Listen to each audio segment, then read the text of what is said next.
Good morning. It's 5 o'clock, and I'm Joan Jones with your top stories. An 18-year-old is under arrest after reportedly shooting a teenage girl in the leg and then taking shots at Metro Nashville police. Spokesman Don Aaron tells Channel 4 that Emmanuel Orr is accused of shooting the girl on a trail at Cedar Hill Park and then turning the gun on police when they attempted to arrest him. This is a recipe for disaster.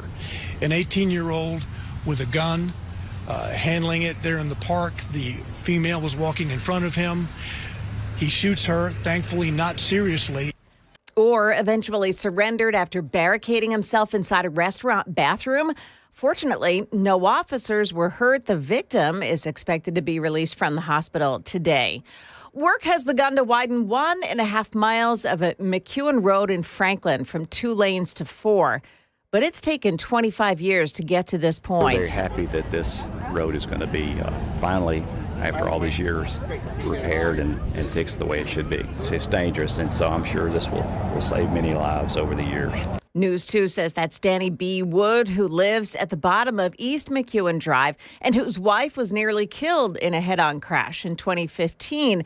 This project is expected to take 3 years to complete, with the current 2 lanes remaining open. Pittsburgh police say they're investigating after a fan fell out of the stands and onto the field during a Pirates game at PNC Park last night. Fan dropping about 20 feet. Players were seen frantically trying to alert umpires and security as the man lay on the warning track. The game was paused for about 10 minutes. Players took a knee as medical personnel loaded the man onto a cart, rushing him to the hospital. People have died from falls at baseball stadiums, including in 2015 when a Braves fan fell from the upper deck at Turner Field. Major League Baseball has taken steps to improve safety, recently requiring each team to expand netting that protects fans from foul balls. That's ABC's Andrew Dimbert. Market numbers now brought to you by Beacon Capital Management, online at beaconcm.com. Stocks making up ground in the final minutes of trading, with the Dow ending up 141 points, the S&P adding 8 points, and the Nasdaq down by 15. Markets were down almost all day on the latest economic news. A new report finds the gross domestic product contracted at an annual rate of 0.3% from January through March, the first drop in 3 years. The Fed got some better news later in the morning when a report said the measure of inflation that it prefers to use slowed in March. Starbucks sank almost 7% after the coffee chain fell short of analysts' forecasts in both revenue and profit in the latest quarter. Michelle Franzen, ABC News. Stock futures looks like we're headed for a nice open this morning. The Dow futures up 350, NASDAQ futures gaining 358, and we've got the S&P futures gaining 73. That's the latest news, traffic, and weather up ahead. I'm Joan Jones, WTN News.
Well, we've got some incidents already this morning. In Bellevue, 40 eastbound, the on-ramp from Highway 70S, 196, the exit 196, that ramp is partially blocked off this morning by a crash. Goodlettsville, they're working on the roadways on 65 northbound side between Long Hollow Pike and Louisville Highway. So only one lane is open to traffic in that area. Traffic every 10 minutes every morning on Super Talk 99.7 WTN.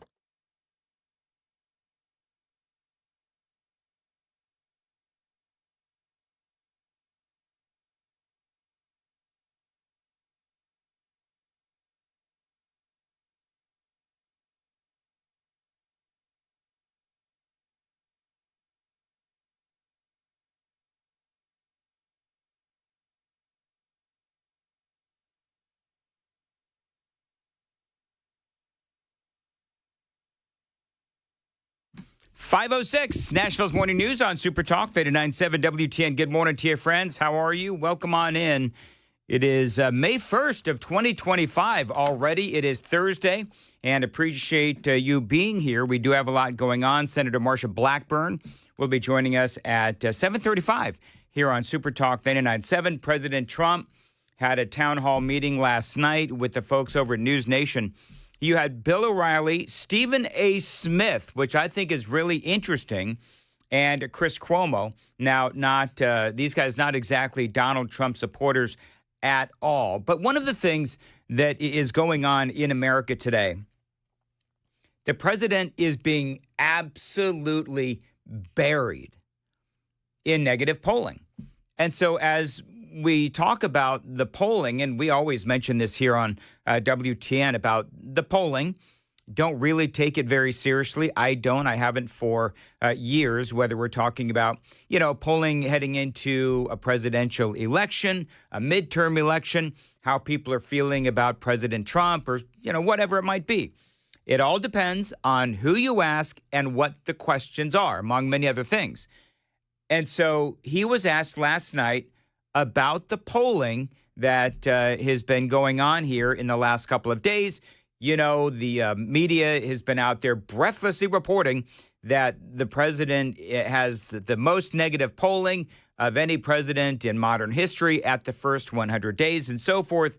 So the president, Trump, was asked about that polling last night. This is what he had to say. Well, first of all, they're fake polls. And if you take a look at the polls, they interviewed more, and for the most part, they interviewed more Democrats than they did Republicans, which is ridiculous and unfair. And Democrats aren't voting for Trump. And you look at him, John McLaughlin, who's the most respected pollster, said I'm at 50, 55, and maybe even higher than that. Now, Larry Kudlow wrote a piece for Real Clear Politics, and here's the title. Fake polls will not tell you about Trump's 100 days success.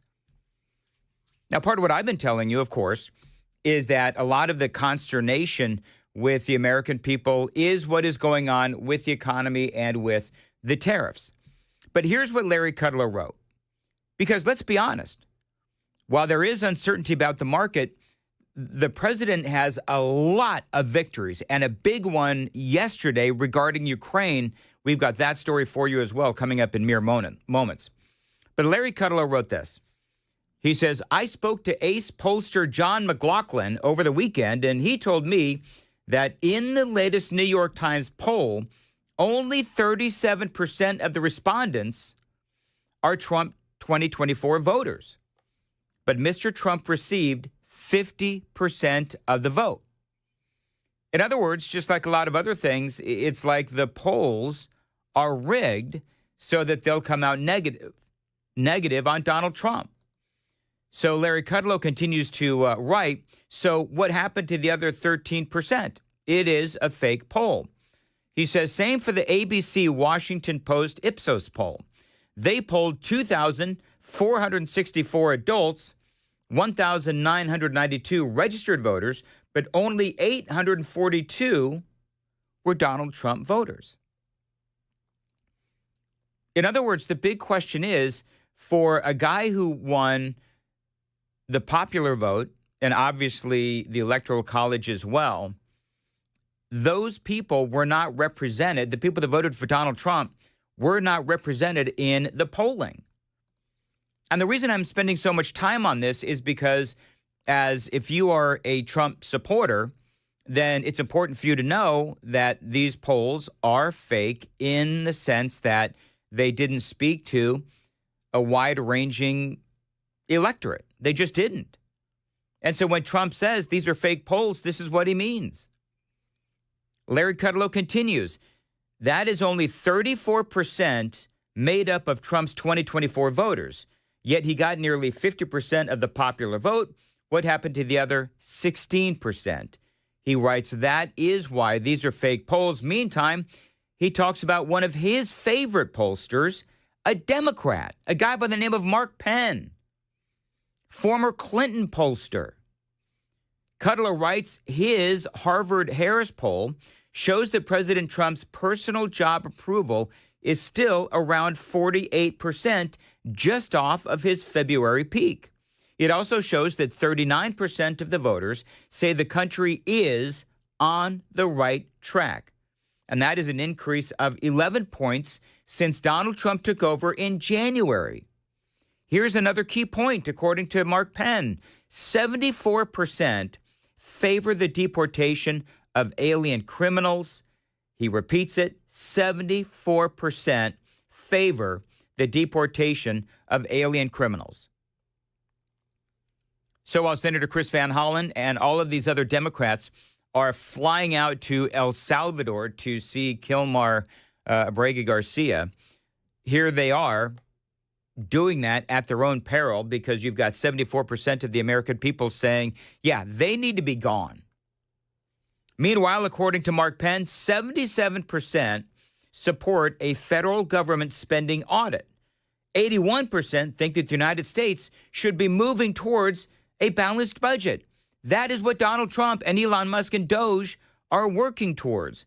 Yet here we have the Democrats doing everything they can to discourage and hide and obfuscate what Elon Musk is finding through lawfare and through violence. And so Larry Kudlow points out this is exactly what Donald Trump is doing on the border, on deportation, on Elon Musk's Doge audit. Promises made, promises kept. I mean, they go on and on. 65% favor Trump's policy of banning males from female sports. 59% support ending all preferences by race in the hiring and awarding of government contracts. I mean, there's a lot of Democrats that feel that way too. And so he points out the New York Times and the Washington Post, they're ignoring all of the positives and all of the polling that shows that Donald Trump is doing things that the American people are in favor of. So I don't necessarily believe, obviously, as I've said many times, in the polling. And Larry Kudlow lays it all out. As far as the tariff goes, what does Larry Kudlow say about that? He talks about it. While Donald Trump's reciprocal tariff policy is perhaps the most controversial item, true, according to Harvard-Harris, roughly two-thirds agree that tariffs are important to protect jobs in our country today. And really just under 50% approve of the tariff policy overall. So once again, and we could talk about the rollout. E.J. Antoni and I had a conversation about that during yesterday's show. You can find the podcast at 997WTN.com. There were some mistakes made in the rollout. But bottom line is people, by and large, agree with what the president is trying to do. And don't forget, as Larry Kudlow points out, don't forget, ABC, NBC, CBS slapped Donald Trump with a 92% negative coverage in their evening newscasts, according to the Media Research Center. We've been all over that, of course, here. And their pollsters are just as dishonest. The fact remains that Donald Trump gets an A for his first 100 days. So says Larry Kudlow. And so says many Donald Trump supporters who voted for the president.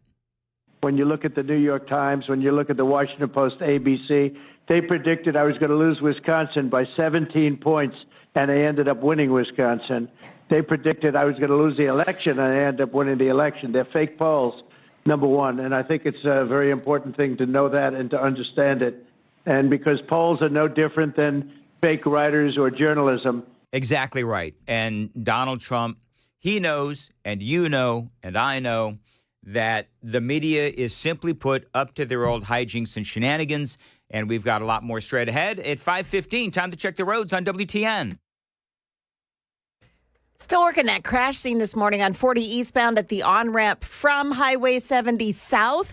The on-ramp still partially blocked. Traffic every 10 minutes every morning on Super Talk 99.7 WTN. 5:16, Nashville's Morning News on Super Talk 99.7. As far as your weather for today, high of 80, scattered thunderstorms as well. Appreciate you listening to Nashville's Morning News on Super Talk 99.7 WTN.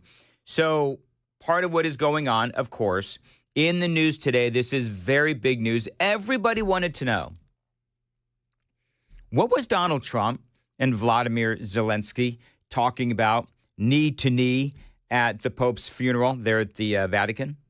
What were they talking about? Well, now we know. The president and Zelensky were talking about a minerals deal. This is the deal that we've all been talking about for months now.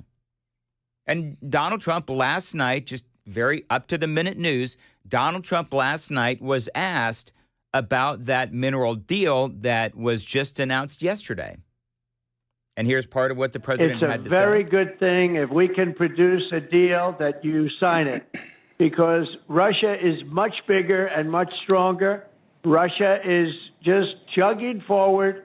It's a big, strong country. By the way, not nearly as strong as the United States, because I rebuilt our military in my first term. So what's interesting is you just heard what the president said. He spoke about how you've got Russia. They are a bigger military. They are a stronger military. And they're just, going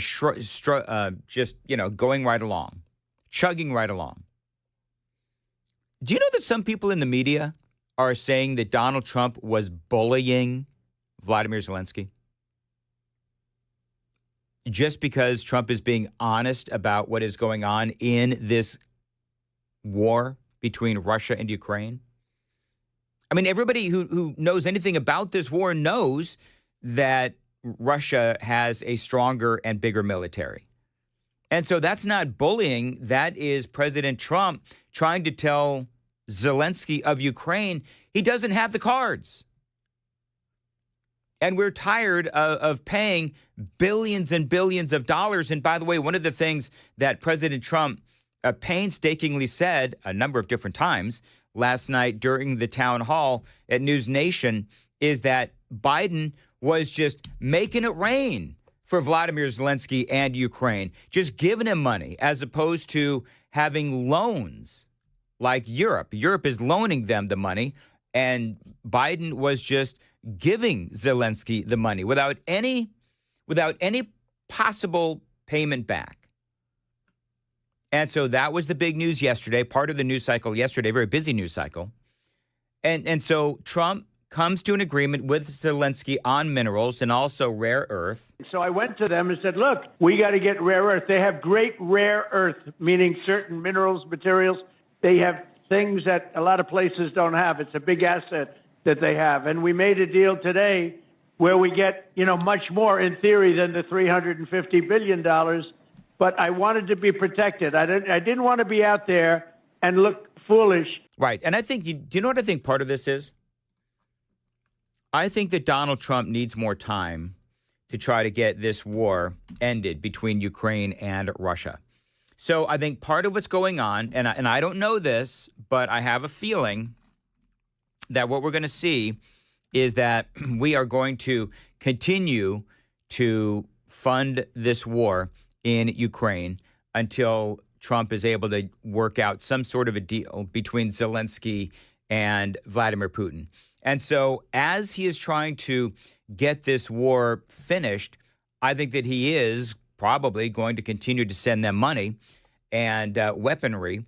But at least two things are going to happen. Number one, these are going to be loans, and it's not just going to be a giveaway. That's number one.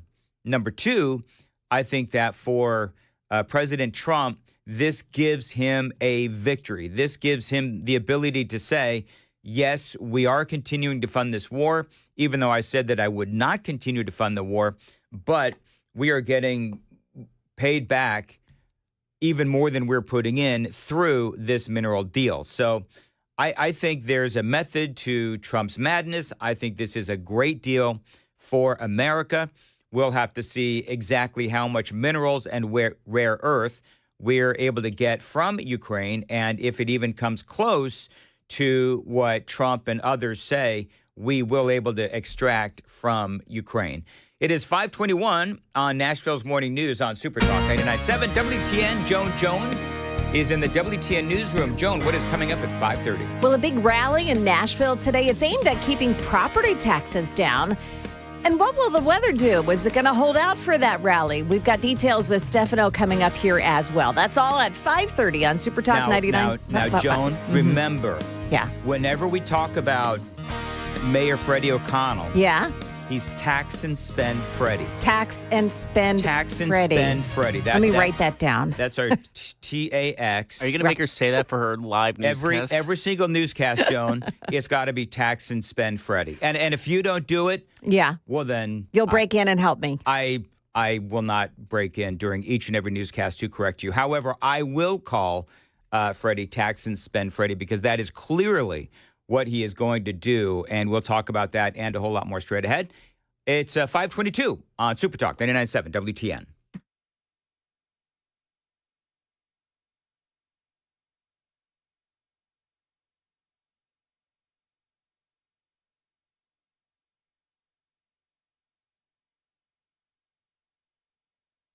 Did you know you're overpaying for your health and wellness products?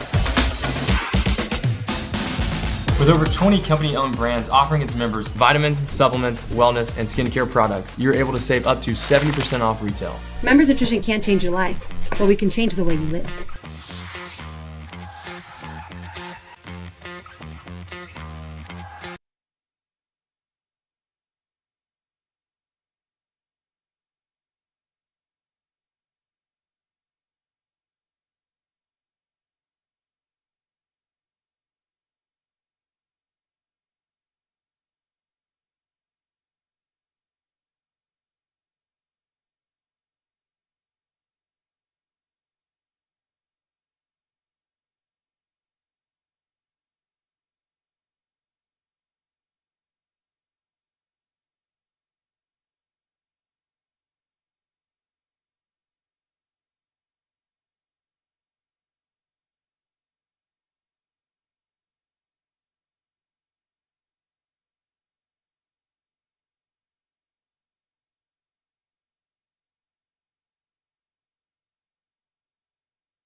526 on Nashville's Morning News on Super Talk 89.7 WTN. I'm not sure if Joan's back there. But, I am. All You right, locked so her back there. You don't remember that? I feel like I need to. What'd you say? I said you locked her in there. You didn't remember that? I locked Joan in the newsroom. Yeah, you put one of the brooms in through one of the door handles so she can't move it. No, I wouldn't do that to Joan. No, we would actually use that broom to clean up in there because it's a little messy. What are you talking about? The dust-encrusted news corner is dirty? The dust-encrusted news corner, yes, absolutely. We name our dust bunnies. Ken and I, and you know what the great thing about the dust bunnies in the newsroom is they keep growing just like children. Yes. So one's off to college. All right, so real quick, trigger warning. She's back. Kamala Harris. Have you seen the highlights of her speech last night? Yeah, I heard one hyena laugh and turned it off. So I don't know if I actually have a Kamala cackle or a hyena laugh, as KGB says, but I do have some audio highlights from Kamala Harris. And you know what the great thing is about this speech? She said absolutely nothing. She didn't talk about what is going on in California. Because remember, she's running for one of two things. She is running for either California governor or president in 2028. One of those two. And so, I don't know which one she's going to run for, but she didn't defend her record as attorney general or district attorney in the state of California or as its senator.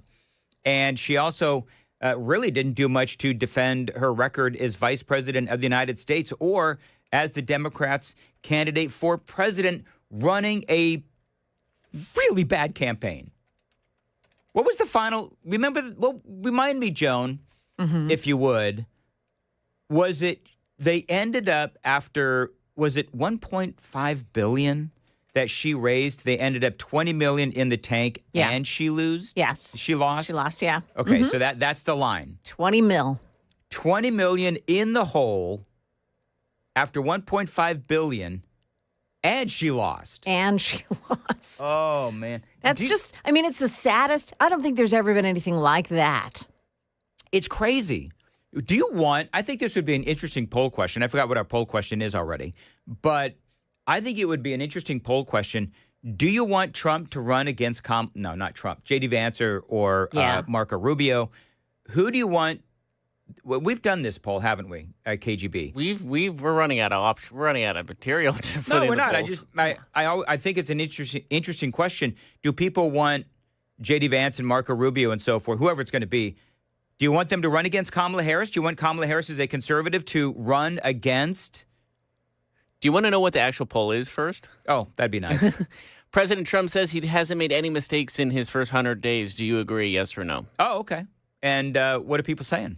53% say yes. Did they agree with it? They agree with it. So it's not a slam dunk. No. Good. We have an actual. Oh, it's now 50-50. Oh, great. We have an actual poll question that people disagree on. All right, got a lot more straight ahead. WTN.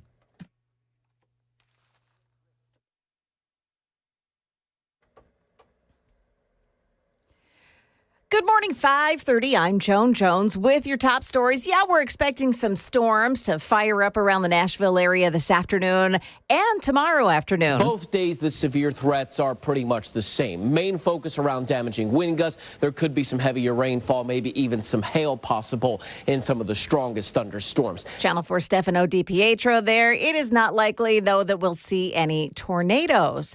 Now, a few conservative grassroots organizations are hoping the weather holds out long enough for a rally against raising Davidson County property taxes today. It comes amid growing concerns that Mayor Freddie O'Connell, Tax and Spend Freddie, and members of the Metro City Council are considering raising property taxes to offset possible reductions in federal funding. Here's what Mayor O'Connell had to say last week. We should be able to set a historically low property tax rate, but also that an increase in property values will mean that some Nashvillians pay more in property taxes as a result. Recent property valuations increased for some Nashvillians by 45%. with the more rural areas getting the most of the impact. The rally gets started about 10 o'clock this morning at the Nashville Public Library. It'll coincide with Mayor O'Connell's State of Metro address as well. The Supreme Court heard arguments yesterday over whether taxpayer dollars can fund a religious school in Oklahoma. St. Isidore is an online Catholic charter school. Its lawyers argue excluding the privately controlled school from charter school funding amounts to religious discrimination. Justice Brett Kavanaugh agrees. All the religious school is saying is don't exclude us on account of our religion. Last year, Oklahoma's Supreme Court ruled taxpayer-funded religious schools are unconstitutional. The state argues charter schools are part of the public school system and must be open to all. ABC's Rihanna Nally reporting. Stock futures are on the plus side this morning pretty well, too. The Dow futures up 352. The NASDAQ futures up 355. S&P futures are plus 71. That's the latest news, traffic and weather next. I'm Joan Jones, WTN News.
Looking pretty good now on all the major roadways heading in. 65, also on 40. Looks like 24 has a bit of a delay, just a tap of the brakes as you make your way up into the Laverne area. Otherwise, looking good so far this morning. Traffic every 10 minutes every morning on Super Talk 99.7 WTN.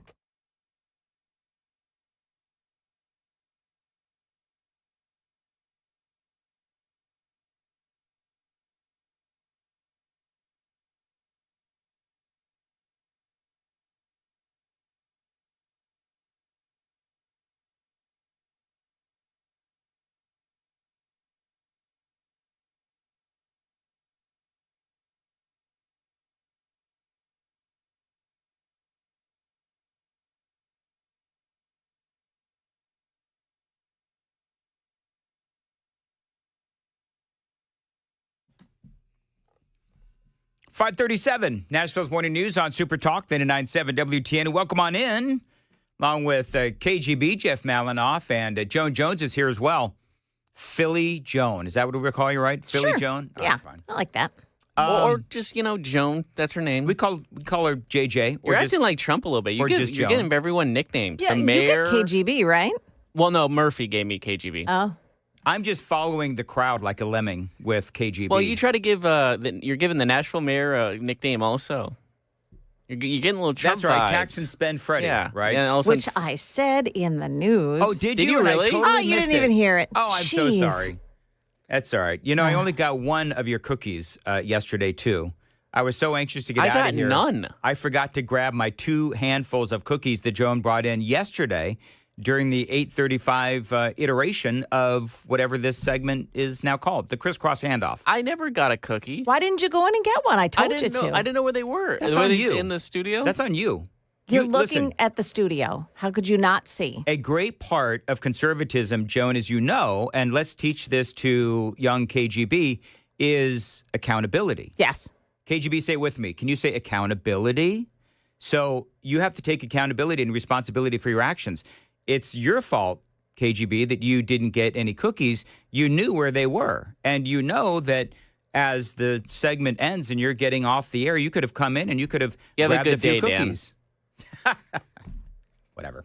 Hey, Kamala. So, I heard that yes. Chad walked out with a stack yesterday. He's got all those kids. Yeah. So lots of mouths to feed. Lots of mouths to feed. I don't know how many Chris took home. Right. But I left and I only had one. I will take accountability and responsibility for my actions. Mm-hmm. I was halfway home and I thought, wait a minute, why didn't I get more cookies? So, but they were very good, Joan, so thank you. Thank you. That's nice. Hey, we're going to do a couple of things real quick. Mm-hmm. So Kamala Harris is back. Yeah. You want to hear some audio? If we must. By the way, she still sounds drunk. Like but I'm not sure who sounded worse, Kamala Harris or Tim Walz. But here's Kamala Harris, some of the things that she said. Weeks ago, the one of the elephants at the Who saw that video from a couple of weeks ago? The one of the elephants at the San Diego Zoo during the earthquake? So that scene has been on my mind. Everybody's asking me, what you've been thinking about these days? Well... Oh, I missed that so much. So what was she? What elephant? I have no idea what okay, she's so talking about. there is a video. There is an earthquake in California, San Diego, I guess, and so you've got a bunch of elephants. And when the earthquake happened, all of the elephants, the adult elephants, surrounded the young elephants. So, like protecting the younger elephants, or she says the most vulnerable. It was like a protective circle around the young elephants. It is actually a very cool thing. But so now Kamala Harris decides that this is her moment to sound smart and philosophical as she compared those elephants to Americans. And as soon as they felt the earth shaking beneath their feet, they got in a circle and stood next to each other to protect the most vulnerable. Think about it. What a powerful metaphor. Because we know those who try to incite fear are most effective when they divide and conquer, when they separate the herd, when they try to make everyone think they are alone. But in the face of crisis, the lesson is don't scatter.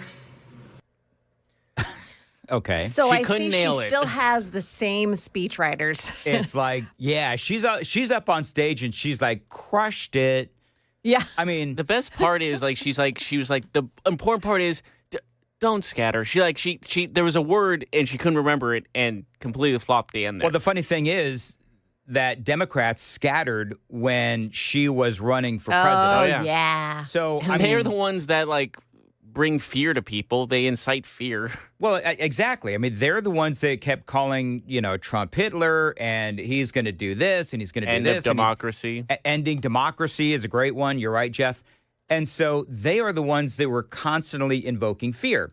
The other thing that I thought was interesting, as using the elephants as an example as to why we should protect the most vulnerable. That's awfully rich coming from someone who is pro-choice and celebrates abortions, right?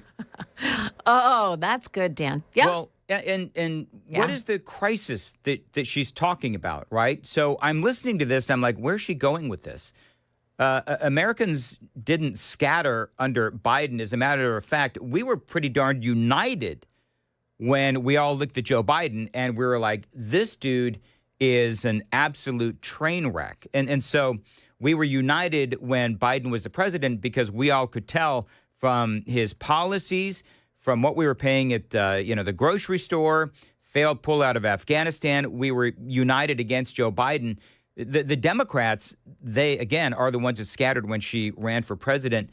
She talks about how somehow right now we are in a time of crisis. Donald Trump is trying to figure out a way to save our economy from oblivion. I don't understand how that's a crisis. He's trying to fix the crisis that they caused. He's trying to get rid of illegal alien gang members. That is a crisis. Donald Trump protecting women's sports, I mean, that is something the American people wanted him to do. He is trying to replace income taxes with tariffs. That's certainly not a bad thing. And I've got big tariff talk coming up in the 6 o'clock hour because we are already starting to see some big-time revenue coming in. And, of course, Donald Trump is trying to end Biden's war in Ukraine. That stuff that he's doing, that's not a crisis. We're trying to fix the crisis that Joe Biden and the Democrats caused. So she's ramping up for something. I don't know what it is. So super texters, whom I love, they're so smart. Let's see. 0229 said, I can't believe she's actually saying this. Democrats literally tried to create another gender to separate people. I think it was more like 17 or 18 different genders, right? Yeah. I mean, they had how many different, genders and right. Yeah. And other ones, including 4702, calling attention to the fact that the elephant is the symbol of Republicans. Yep. It's like, gee, I wonder how she could have thought that this was a good idea. Well, because she's Kamala Harris. Yeah. There you go. Why do the Democrats, why is their symbol a donkey? I mean, it's so easy to call them jackasses, right? Right. I mean, I don't know where that whole thing, maybe we'll figure that out. Why are Republicans elephants? I know that somebody knows out there. But anyway, she keeps going. And I want to get to the audio from Tim Walz. So I don't know if she's going to run for governor or president, but here's more. And I'll leave it to others to give a full accounting of what has happened so far. The funny thing is, so she's going to leave it to others for a full accounting of what has happened so far. It's a lot of really good stuff has happened so far, I would say, to Kamala Harris. But I will say this. So then she's going to go ahead and give her own accounting. Instead of an administration working to advance America's highest ideals, we are witnessing the wholesale abandonment of those ideals. People are like, are we supposed to clap at that? Because if you would like to talk about, I can do this all day. If she means abandoning American ideals, they're the one that abandoned the ideal of sovereignty, right? Dan, They're the ones that abandon the ideal of the Constitution. I can give you actual information that she can't give you information. She can't give you no information. I can give you the reason the Republicans are elephants. Go ahead. So it was an image of an elephant was on a political cartoon back during the Civil War, which when seen the elephant was an expression used by soldiers to mean experiencing combat. So that's where the political cartoon of a Republican, because Lincoln was president, and that was actually, it was more of a compliment than anything else. All right, so look up why is the jackass the... I got it. Joan has it. Look at the you teamwork. two. Yeah. Look at you two. Okay, go. So in 1828, when Andrew Jackson was running for president, his opponents called him a jackass. But rather than rejecting it, he decided to include that image in his campaign posters, kind of had fun with it. Sure. Instead of rejecting it. It's like deplorables. And he went on to defeat John Quincy Adams to serve as the first Democratic president. The first Democrat president. Fun fact, the election beforehand, he lost, even though he had the more electoral votes and a popular vote, but it wasn't the official one to win, so the House had the say, and they gave it to Quincy Adams. Got it. All right, very good. Well, now we know. You know what? There's your history lesson for today. Thank you. Thank you. We gave you information that Kamala Harris can never. So here's the interesting thing about this speech, though. I'm not going to get into a lot of the specifics I have before, but she had nothing to say about, and I talked about this yesterday, actually, Prop 47, which was a California ballot measure that reclassified some theft and drug offenses from felonies to misdemeanors. Yeah. Remember that whole thing, Joan? I do. So that came down as she was Attorney General, and she had a hand in writing it and its passage. Crime, of course, soared in California. That's on Kamala Harris. Now, you know what? I'm sitting here and I'm thinking about this. What does Nashville and California have in common? Democrat leaders. Yes. And so their plight, we have the conservatives coming out today, the Republicans coming out, protesting Freddie O'Connell, mayor. He's going to probably raise property taxes, and the Republicans are trying to fight it. And the Democrats, it's like they're just going to keep voting for Democrats. You know what I mean? They're not going to listen to Republicans who say, no, the answer is not always raising taxes on the people of Nashville. This is a party, this is the Democrat Party in the city of Nashville, who are always, crying about a lack of affordable housing. Well, they're the ones that are causing the housing that is not affordable because they keep raising property taxes. They just raised it like 4 years ago. So whether it's California, as that state continues to crumble under Democratic leadership, or the city of Nashville, where the people who live in Nashville and Davidson County, they keep voting for these mayors, and now you have Freddie O'Connell wanting to raise their property taxes again. They have no one to blame but themselves. But what's going to happen now is that's going to drive people away from Nashville. They're going to go into, the suburbs like Rutherford County, Williamson County, Wilson County, and that's going to mean that there's going to be, more competition for the housing in those counties, which means that's going to drive up the cost of houses in these other counties. So this isn't just a Nashville problem. This is a Tennessee problem. And so Freddie O'Connell, this is what he's going to do. Also, I'm going to see if I can get Murphy. He's going to go out today to the is he going to go? At 10 o'clock this morning. Love it. Yeah. Yep. Nashville, outside of the Nashville Public Library, right? Mm-hmm. Yep. And they're going to start gathering at 9. Speeches are going to start at 10. And Freddie O'Connell, his state of the, what do they call it? The state of the Metro. State of the Metro speech is at 10 o'clock. Mm-hmm. Is it always at 10? I don't think it's always been at 10. That seems like a really dumb time because people are working. So, obviously people can go back and listen to it. But what is tax and spend Freddie trying to hide by having his speech at 10 o'clock? Let's go to the phones. By the way, Tim Waltz, this is what he had to say. Look, my job was to do it. Look, I knew I was on the ticket. I would argue because we did a lot of amazing progressive things in Minnesota that improved people's lives. Right. But I also was on the ticket, quite honestly, because I could code talk to white guys watching football fixing their truck. He could code talk to white guys watching football and fixing their trucks. Yeah. He said, what did he say? He was, he gave people permission. Well, okay. He was the permission. Do you still have that? I do. I think it comes after that. I do. Yeah. Doing that I could put them at ease. I was the permission structure to say, look, you can do this and vote for this. And you look across those swing states, with the exception of Minnesota, we didn't get enough of those votes. No, you didn't. You know why? Because you acted like the symbol of your party, a jackass. The permission structure. He's saying that what him being on the ticket allowed was for people to say, oh, I'll vote for the woman. Oh, I'll vote for the black Indian, whatever she, claimed to be that day. Yes.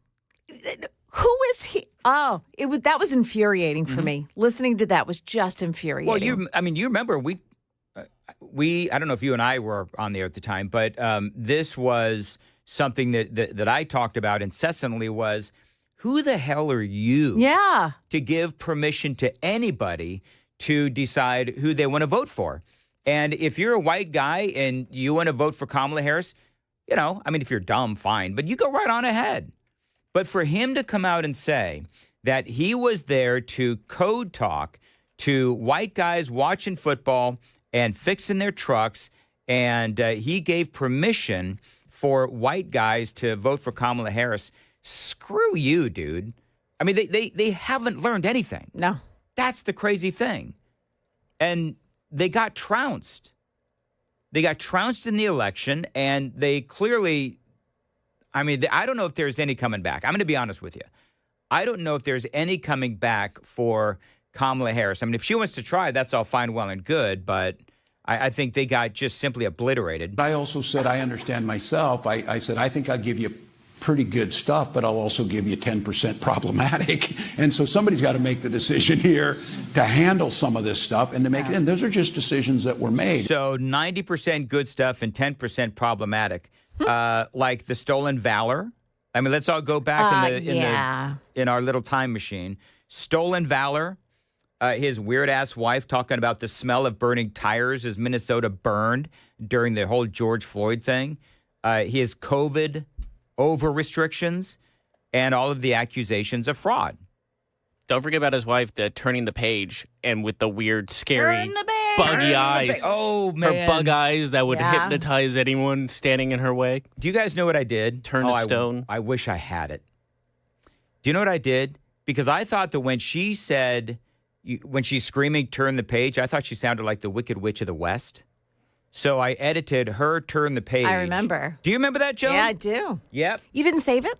No, I don't save anything. Do you also remember after that, she's like, we'll not give up this fight and start clapping like an otter?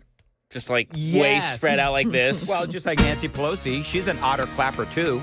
But there's something about her eyes. She's got the crazy eyes. Oh, yeah. Well, I mean, look who she married. Makes sense. I was going to say, I'm not sure who's weirder, Tim Walz or his wife. Oh, it's close. That may be a poll?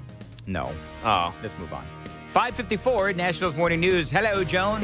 Hello. So, what's the deal with the mineral deal? We'll tell you what the U.S. and Ukraine have agreed to. Also, we'll tell you why all eyes are on a 14-year-old from East Tennessee. Those stories and more at 6 o'clock on Super Talk 99.7 WTN.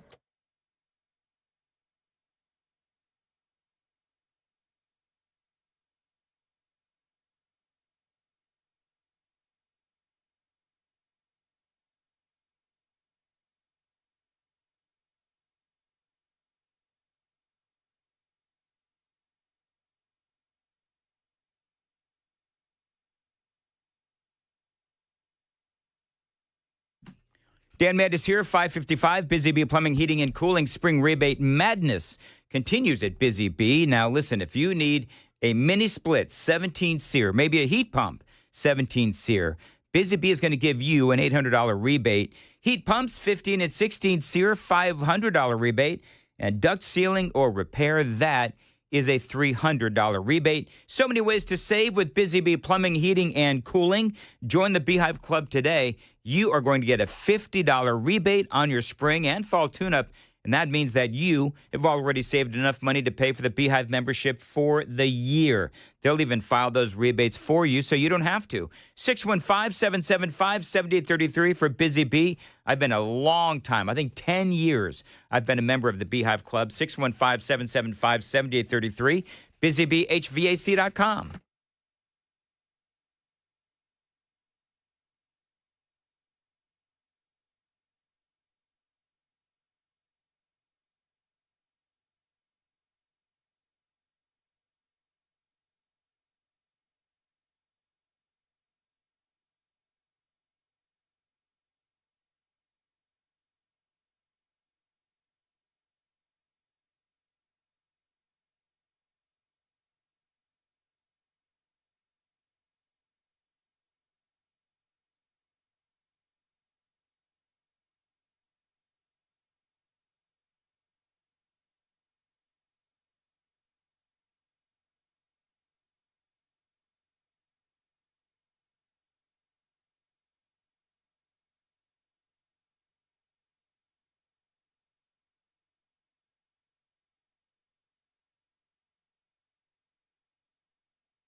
Hello there. It is now 6 o'clock. I'm Joan Jones with your top stories. Overcast right now, 73. We do have some storms moving into the area later today. Details on that coming up right after the news. The U.S. and Ukraine struck a deal yesterday on Ukrainian minerals. That deal gives the U.S. access to some of Ukraine's mineral resources and also builds goodwill between the two countries. On paper, this is a lasting economic partnership, one that gives the United States preferential access to all of Ukraine's untapped natural resources. We're talking rare earth minerals, oil, gas, all things the Trump administration is very interested in. So it is a major accomplishment that they've been able to get here. Of course, there's still going to be more to work out. ABC's Shannon Kingston there. That deal means the U.S. is now invested in Ukraine's defense against Russia's invasion. Well, here in Antioch, police are searching for the people who opened fire outside of a Walmart along Hamilton Church Road. This happened around dinner time last night. The shooting took place during a meetup between two groups of people. 2 people were shot. Both are expected to be okay. We've got a couple of days of rain and thunderstorms coming our way, and Channel 4 Stefano DiPietro says we could see rain and perhaps some hail in parts of the area. This afternoon and this evening, the severe threat is the greatest. Murfreesboro, Nashville, Gallatin, Livingston, Cookeville, Burkesville, Franklin, Clarksville, and Hopkinsville, a 2 out of 5 on that scale. The rest of the mid-state is sitting at a 1 out of 5. And the risk of tornadoes, pretty low for the next couple of days. More with Stefano in a moment. And a 14-year-old golfer from Maryville is this close to qualifying to compete in the U.S. Open. Raymond Rebel is his name. He won a regional qualifier, and if he wins the next qualifier, he's going to Oakmont, Pennsylvania to compete against the likes of Scotty Scheffler, his golfing hero. I'm just trying to keep really present, and knowing that a lot of people are looking up to me is just really impactful, and it makes me feel really good. He could qualify within the next couple of weeks here. Now, the last time this happened was in 2012 when 14-year-old Andy Zhang took part in the U.S. Open at the Olympic Club in San Francisco. Market numbers now brought to you by Beacon Capital Management, online at beaconcm.com. Tesla is denying a report printed in the Wall Street Journal today that says the Tesla board is searching for a replacement for chief executive Elon Musk. Tesla's chair, Robin Denholm, wrote on X that report is absolutely false. Here's Jim Ryan. Stock futures pointed higher overnight after a day of volatile trading ended with little change for the major indexes. The Dow Jones Industrial Average on Wednesday rose 141 points to close at 40,669. The S&P finished slightly above its opening, the Nasdaq slightly below. McDonald's reports first quarter earnings today, and analysts expect a second consecutive period of sales declines. The fast food giant is considered a bellwether of consumer habits. It's had a series of sluggish earnings periods. Jim Ryan, ABC News. And stock futures are all up this morning. That's the latest news. Traffic and weather next. I'm Joan Jones, WTN News.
Looking good this morning so far on the major roadways. I'm not seeing any big delays this morning. Except it's starting to slow down now on 24, heading in, starting around the Old Hickory Boulevard area up into Nashville. You're probably touching the brakes there. Traffic every 10 minutes every morning on Super Talk 99.7 WTN.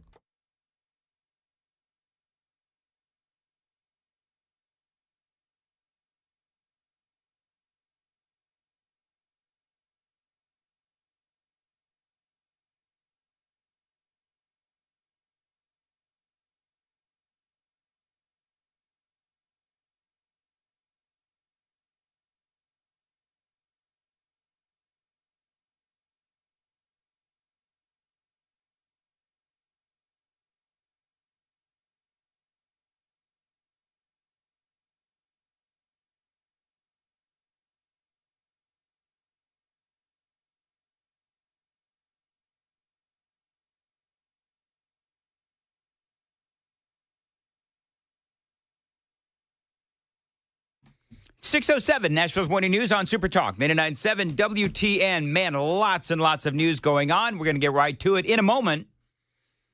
Joan, during the previous segment, we were talking about Tim Walz and the weird things that he said regarding giving white men permission to vote for a black woman, Kamala Harris, and so on and so forth.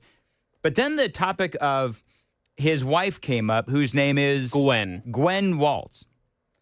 And I was reminiscing about how bizarre she was. Yes. And how in a speech, she sounded eerily similar to the Wicked Witch of the West. Did you find the audio? I did. Listen to this. Bye-bye, Donald Trump, and your little dog, too. Is that not the most uncanny thing you've ever heard in your life? It's kind of horrifying. Can you imagine waking up to this? Bye-bye, Donald Trump, and your little dog, too. Just amazing. I had forgotten True all about evil that. exists. It is. That's good. Don't you, like, in your mind, see a puff of green smoke? I do, riding around on a broom. Yeah. Yeah. That's exactly right. All right, moving right along from there. Hey, question. Have we ever seen her drink water? What's her name? Waltz? Yeah. Gwen Waltz? Unless I see her drink a water, maybe she is the actual witch. You know, I would never ever tell anyone, if you out there in Minnesota, if you see her in public, to like dump water on her, just offer her a bottle of water. Just to see if she starts to melt. Bye-bye, Donald Trump, and your little dog, too. All right, moving right along. We're done. Thank you. That was refreshing. Thank you. You're welcome. All right, it is 6:09 on Super Talk 99.7 WTN. We do have a lot that is happening, and I played, and I've got some more audio from Trump's town hall that he did last night. And so he was questioned by Bill O'Reilly. He was questioned by Stephen A. Smith and also Chris Cuomo. And I do have that coming up as well. Senator Marsha Blackburn, she is going to join us coming up at 7:35 on Super Talk. Are you going to ask her if she's running? Are you going to ask her to make that announcement today? You're just going to have to wait and see. She's going to well Daniel. Yeah. I want to know. Inquiring minds want to know. Do you know what's so funny? I actually have often wondered if she knows that the well Dan has turned into like an ongoing joke that even I can't control. I feel like it's like a Stefano DiPietro. Do you know that we make fun of you? Yes. Telling us how to dress. That's exactly right. Now, I have nothing but respect for Senator Blackburn. There's no mean-spiritedness about this at all. But it's just kind of funny when even my friends and family and my friends that listen on the radio well Dan me at every possible moment. So is Donald Trump's big, beautiful bill going to pass? This is something that I will be asking Senator Blackburn about. People will die. So you know that when the Democrats pull out this soundbite, people will die. Hakeem Jeffries, you know that they're out of ideas. Now, remember where we are right now. We are in reconciliation where members of the House and the Senate, they're going to try and find some common ground so that it can pass through Congress and get to the president's desk. And again, Democrats are out there horribilizing what the Republicans and President Trump want to do. People will die. No, they won't. Few weeks is going to be critical. We're working on the big, beautiful bill, the reconciliation bill. A lot of work's gone into this already. You know, we've been working on it for over a year, and now is game time. Is the big developments will be coming together. We're excited about that. I think it's going to be a great piece of legislation. It's going to solve a lot of problems. It's going to be turbo fuel, a turbo boost for the economy, and we're looking forward to getting that done. Is it just me, or does House Majority Leader Mike Johnson sometimes sound like a used car salesman? Like he does. That when I listen to him, he sounds like a used car salesman. However, he's got to make this happen. There is a lot of work to do. What is it that Donald Trump and the Republicans want to do? They want to, among many things, remember, this is a big, beautiful bill. Extend the Trump tax cuts. That's the big one. Spending cuts, many DOGE-related spending cuts. Border security, of course, as well. Funding the military and rebuilding it, making sure that we are ready for whatever is on its way. And also U.S. energy dominance as well. So there's a lot of things that they're trying to do. And the Democrats are already saying, of course, as I just mentioned, the Democrats are already saying the sky is falling. People will die? No, they're not. Now, here's the thing. Donald Trump wants to expand the tax breaks for businesses as well. This is a big thing that Donald Trump has wanted to do for a long time. But our big, beautiful bill, as I call it, our big, beautiful bill, we may name it that actually, will include 100% expensing retroactive to January 20th. So that's all the way back to just about the beginning of the year. So expensing 1 year, you take a deduction 1 year so you can build your factories right now, essentially almost tax-free if you think about it. Nobody's ever been given that. And we're going to make that expensing for a 4-year period at a full 100%. And that is how Donald Trump is working to bring jobs back to America. Those write-offs will enable more growth and hiring here in America. Now, I will tell you that I have been extraordinarily critical of these big omnibus spending bills. I mean, you can call it a big, beautiful bill, and that's all fine, well, and good. The same Republicans in the House and the Senate that have decried these big omnibus spending bills when it was Obama, when it was Joe Biden, are now lining up behind Donald Trump for this one big, beautiful bill. So I just do want to call out the hypocrisy. Illegal immigration, also a big part of this bill, with House Republicans wanting to spend billions and billions of dollars, tens of billions of dollars, actually, on mass deportations. Randy Fine is a Republican congressman out of Florida.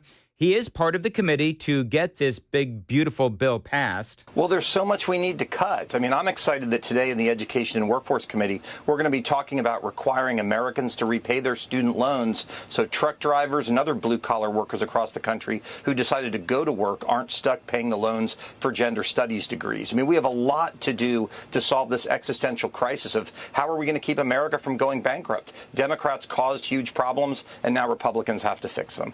Right. So here's the deal. There is a lot of problems that we need to fix, and certainly the border and mass deportations is one of them.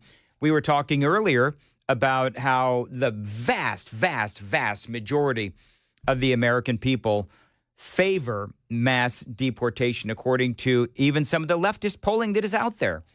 I just saw, and I don't know if you saw this on CNN, Joan, if you're on CNN or if you're on Fox or whatever you're on. Yeah, I'm watching CNN. Did you see what was just on CNN? Oh, I didn't know. There was, okay, so you've got all of these illegal alien gang members that are detained in El Salvador.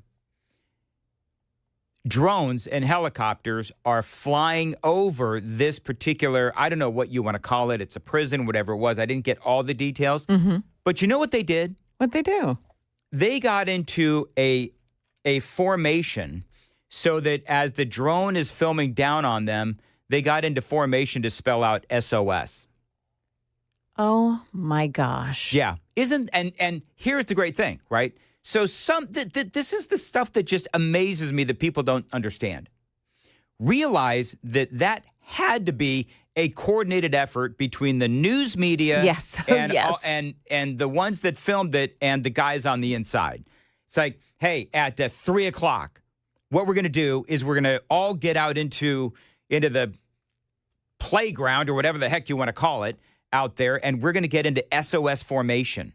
That's what we're going to do because they're going to have their helicopters and their drones up there, and we're going to film it, and it'll be a big photo op to draw attention to the incredibly cruel Donald Trump for deporting illegal alien gang members. Yeah.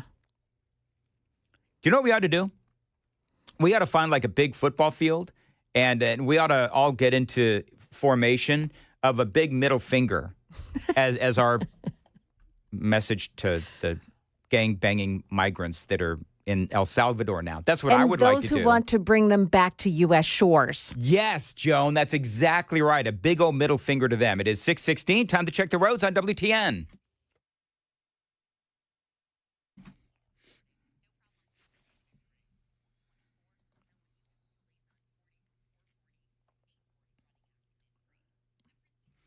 Very good. As far as your weather for today, we do have a high of 80, scattered thunderstorms as well.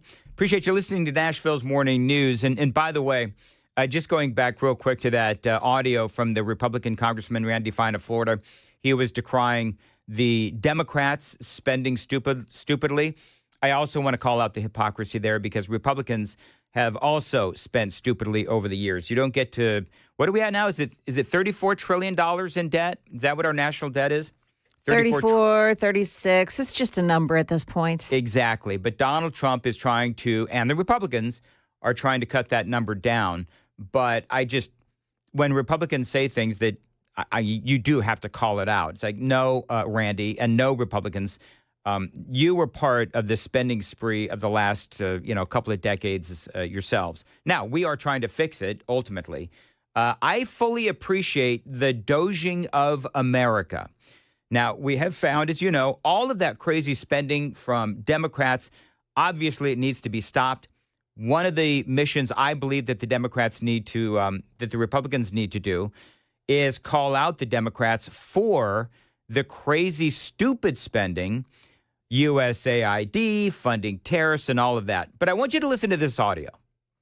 Because remember, a few moments ago, I played the audio of Hakeem. People will die. Jeffries, where he is saying, oh my gosh, people are going to die. I want to play audio from Pramila Jayapal. Listen to the lies, listen to the obfuscations, and yes, some of the truths as well. She was on MSNBC. Look, this is a bill that cuts a minimum of $880 billion from Medicaid, a program that serves 33 million kids across the country. Nope. This is a bill that is going to allow the Trump administration to continue to destroy all of the federal agencies, gets rid of the Department of Education. Yep. In the Judiciary Committee tomorrow, we're going to be debating the judiciary parts of this. This is, again, sort of green-lighting the mass deportations of U.S. citizens, legal permanent residents, others. So she is so lying. Again, lies, obfuscations, and some truths. So do Republicans want to cut Medicaid? No. They want to cut the waste and the fraud of Medicaid and Social Security and all that to make it better. Also, Republicans have never, ever said that they want to cut Medicaid. Donald Trump has literally said that he will not sign anything that cuts Medicare or Medicaid. As a matter of fact, I've got the audio to prove it. I'm not going to touch Social Security, Medicare, Medicaid.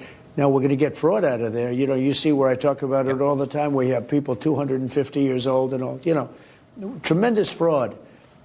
But that has nothing to do with that. We're going to get the fraud out, and everybody wants us to get the fraud out, and therefore you'll make it better. So where are the fact checkers? Because that is what the president has said. He's been saying this for years. Now, what they want to do, what the Republicans want to do, they want to cut $880 billion from the Department of Energy and Commerce. That is the agency that these programs fall under. But there's a lot that they can cut within that agency and not cut Medicare, Medicaid, Social Security, and the rest. And again, Donald Trump and Elon Musk, they have all said, we are here to cut the waste and the fraud to make these programs stronger. Pramila Jayapal also says that Trump wants to get rid of the Department of Energy. I should say the Department of Education. Fact check, true. Why? Well, because the Department of Education is a waste of money. It is a waste of resources. That is why Trump and the Republicans want to send that Department of Education money back to the states, where the states know best how to spend it in their states at the state level. We have spent trillions of dollars on the Department of Education, and kids' test scores, as you know, they've gone down. So to me, that's an easy putt. This is, again, sort of green-lighting the mass deportations of U.S. citizens, legal permanent residents, others. Wait, okay, so when did Trump announce that he was going to start deporting citizens? Has he made that announcement? I've looked at his Truth Social. I've looked at Twitter. I've looked at, all of the resources that I know that are legit, and nowhere does Donald Trump say that he is going to deport citizens. So it doesn't make any sense. And by the way, who are these mysterious others that Pramila Jayapal speaks of that Donald Trump wants to deport? I hate to break it to Democrats, but the American people do still want mass deportations. This is not a bill that is in any way going to help the American people. If Republicans wanted to put forward a bill that helped the American people, that actually cut costs for Americans, that raised taxes so that the rich finally pay their fair share instead of getting giant tax breaks, then sure, we would be interested in talking about that. But that's not the bill we have before us, Boris. So I think you can expect a wholesale opposition to cutting Medicaid, Social Security, Medicare, the Department of Education, everything that they are doing.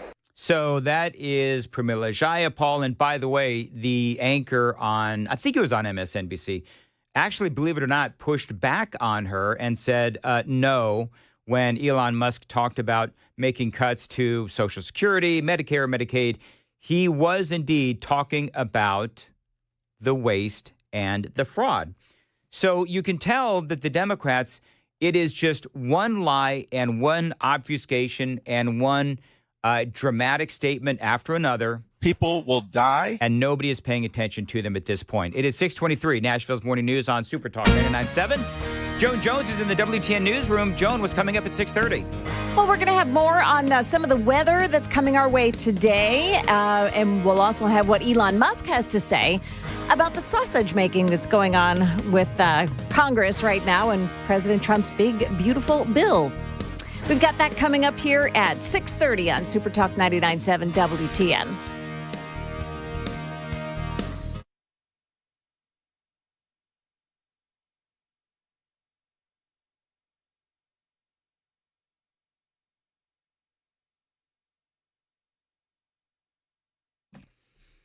How do I depend on Xfinity? Let me count the ways. Now, I've got a lot riding on my rock-solid internet from my friends at Xfinity. Riker, of course, doing his homework and gaming. Amy working all day long from home. And, of course, yours truly, always prepping, always doing shows from my basement as well. And all of that, of course, is courtesy of Xfinity. I've been a customer of theirs for years. And, by the way, if something does go wrong, they can make it right with 24/7 customer service for whenever you need it. And with Riker in the house, he's 11, it is critical that we're able to check out what he's doing online. And with Xfinity, you can. You can depend on these folks, so check them out online anytime. Xfinity.com. Always tell him Dan told you to reach out. Xfinity.com. 1-800-XFINITY or stop by a store today.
Dan Mandis here, 626 on Nashville's Morning News on Super Talk 99.7 WTN. USS United Structural Systems. Now, they are experts in waterproofing, concrete leveling, and foundation repair. Supposed to get some rain today and tomorrow. This is a great company. They do waterproofing. And again, they are the experts in waterproofing. Now, I am one of 30,000 satisfied customers. And I want to tell you that for waterproofing, there's no company better than United Structural Systems. They're not going to charge you for any unnecessary repairs. You're not going to pay a dime until the work is done, and you are a satisfied customer. So when it rains, you got to go down into your basement, into your crawl space, see if you see water, see if you see moisture. And if you do, you've got to call this phone number right away, 615-488-7855. That is United Structural Systems, 615-488-7855. They can help you with basement and crawl space waterproofing, basement wall stabilization, and foundation repair, concrete leveling too. 615-488-7855, USSTN.com.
$629, Valerie on the super text line says, well, Dan, the omnibus bill under Republicans this time, she says in air quotes, this time means cutting spending.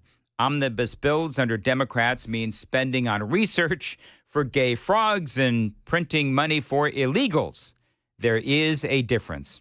Valerie is spot on. We'd love to hear from you. 615-737-9986 is the super text line. I'm on it right now. I'm checking things out. 615-737-9986. Joan Jones with the news begins now.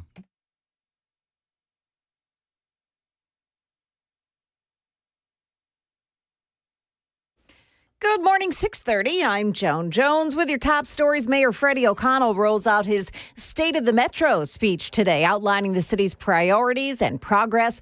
This time around, Davidson County residents want to know how much their property taxes will go up.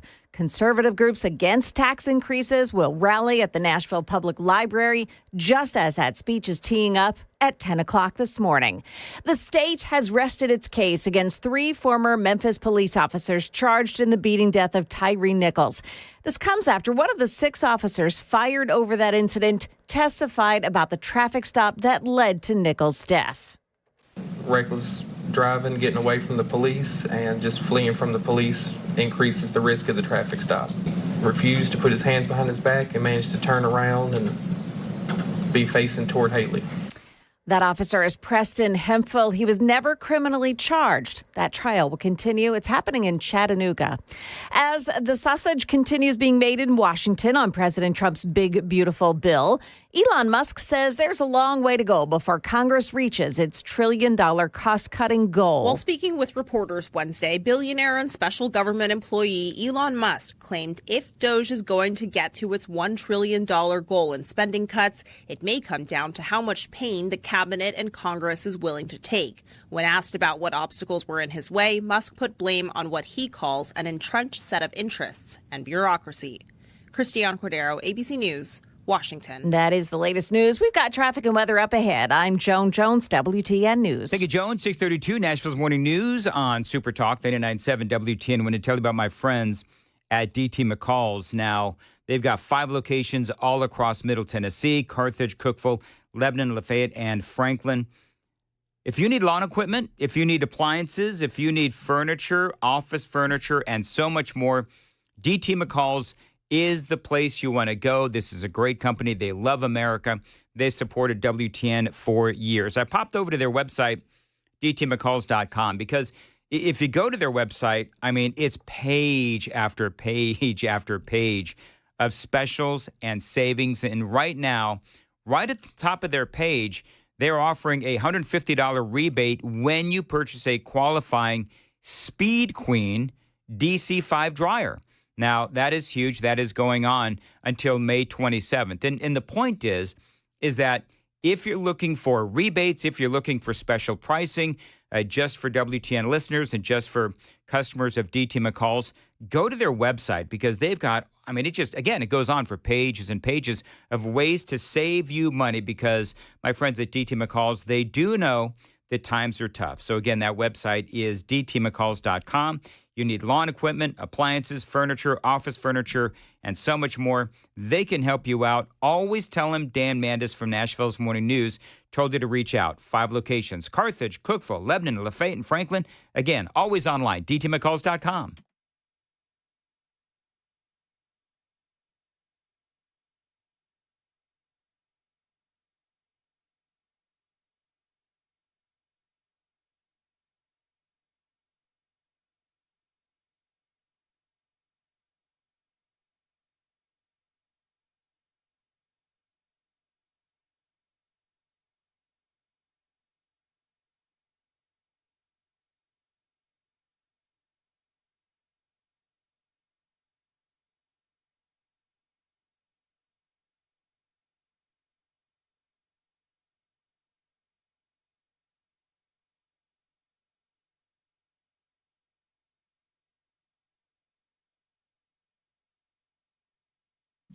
More me, 634, Nashville's Morning News on Super Talk 99.7. Dan Mandis here from my carpet cleaning company, Zero Res.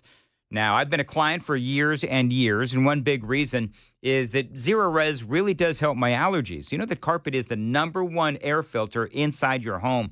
It filters out airborne particulates, pollen, bacteria, you name it. Zero Res is going to filter out the bad stuff so you can keep your filter clean. Again, that's your carpet. Now, Zero Res does this better than anyone. They don't use any harsh chemicals. They don't use any harsh soaps. Just powered water that leaves behind soft and fluffy carpets. Remember, a clean filter means a healthier home, and they can help you do that. Great special going on right now. 2 rooms of carpets clean for just $109, and you're going to get a free hallway as well. 2 rooms of carpets clean for just $109, and again, you're going to get a free hallway. 25% off of area rugs. Tell them Dan Mandis told you to reach out. 615-535-9376. 615-535-9376. Book online. ZeroResNashville.com.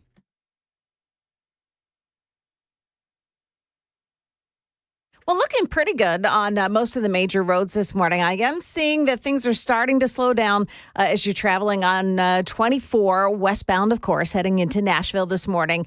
In the Laverne area, that's where it starts to slow down. 40 looks good, though, and 65, no problem so far. Traffic every 10 minutes every morning on Super Talk 99.7 WTN.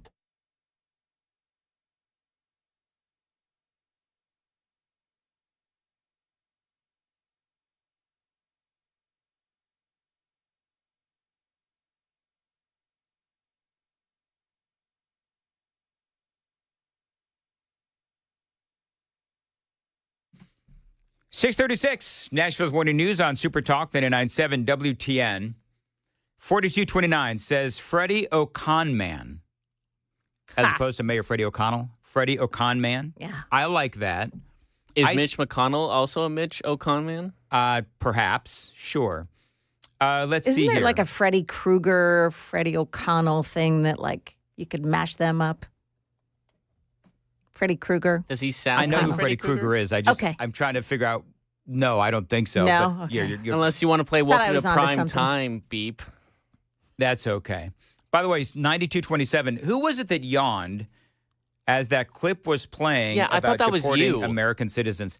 That was me. Oh, it was. Okay, but that's what I thought. that was because I was yawning because it's the same talking points Over and over again. It would not have surprised me if that was in the audio, though. You slept okay last night. Yeah, I slept fine last night. Was that an over-embellished yawn? Yeah, it was sort of like, oh my goodness, the same talking point over and over again. The lies and the obfuscations of the Democrats. Now, here's my big question. Is the rain going to impact today's big protest out at the state capitol? So, according to Stefano, it's not that this should get going. These storms should get going around the midday and then through the afternoon. Mm-hmm. So I think they've got a couple of hours where they could be rallying out there and yeah. All right. Pamela Furr, Murphy Show is going to be out there this morning as well, outside of the Nashville Public Library. Nashville Tea Party, Americans for Prosperity, GOP Nashville. They're going to be out in force in front of, again, the Nashville Public Library to let their voices be heard about Mayor O'Connell's possible property tax hike. Now, that's going to be the big question. Is he going to actually do this, raise the property taxes again of homeowners in Nashville? We've all talked about this, but remember over the last 4 years, on average, home values in Nashville, they've gone up 45%. So the worry is that property taxes are going to go up as well. O'Connell may ask for a 30% increase. And so for a lot of folks, that they're going to have this massive property tax increase again, by the way, because 3.5 years ago, they raised it as well. Some of 34%? So right now, once again, he is going to raise it another 30%. So that is a total over a 4-year period where the property taxes are going to be going up. What is that going to be? 64% over a 4-year period. And so for the Democrats, as they're always, hand-wringing about, well, there's no affordable homes in Nashville. Well, gee, I wonder why that is. You're not helping. Now, remember the Metro City Council has to approve whatever it is that Freddie O'Connell asks for in his State of the Metro speech that he's going to be giving today at 10 o'clock. Axios, by the way, points out that Metro Council, yes, does have to approve it. But do you know that they could actually raise the percentage that Freddie O'Connell is asking for? So if, for whatever reason, Metro City Council decides in their infinite wisdom, hey, we don't need 30. We need like 37% of an increase in property tax. That's what we need. And so for the Republicans, for GOP Nashville, Americans for Prosperity, and the Nashville Tea Party, they're going to be out there in force. The thing that it is always so frustrating to me, whether it is California or whether it is Nashville or any of these other blue cities or blue states, is that they're so jacked up. And the people who live in those cities keep voting Democrat. I don't even know, when was the last time, I should know this, but I don't. I think I've talked about this before, but when was the last time that there was a Republican mayor of Nashville? Can you look that up, KGB? When was the last time Nashville had a Republican mayor? Because I think that is definitely worth a conversation. But think about all that Nashville has going for it, right? We've got a massive healthcare industry, got a great auto industry as well. All of these companies moving here, including Oracle. And we've still got country music and Broadway and all that stuff. We're talking yesterday about the direct foreign investment continues at massive numbers for the state of Tennessee. So something's wrong. I don't know if it's something is wrong with the books or the spending or what it is, but I don't think it's fair to take it out constantly on the good people that live in Nashville. And so the more that Tax and Spend Freddie and the Metro City Council, the more that they continue to raise those property taxes, the less appealing it is actually going to be for companies to move to Nashville, because their employees won't be able to afford to live here. And I know a lot of you folks are saying, well, that's fine. You know, Tennessee is full. I get it. But what's going to happen is a lot of people that live in Nashville or want to move to Nashville, they're going to be priced out.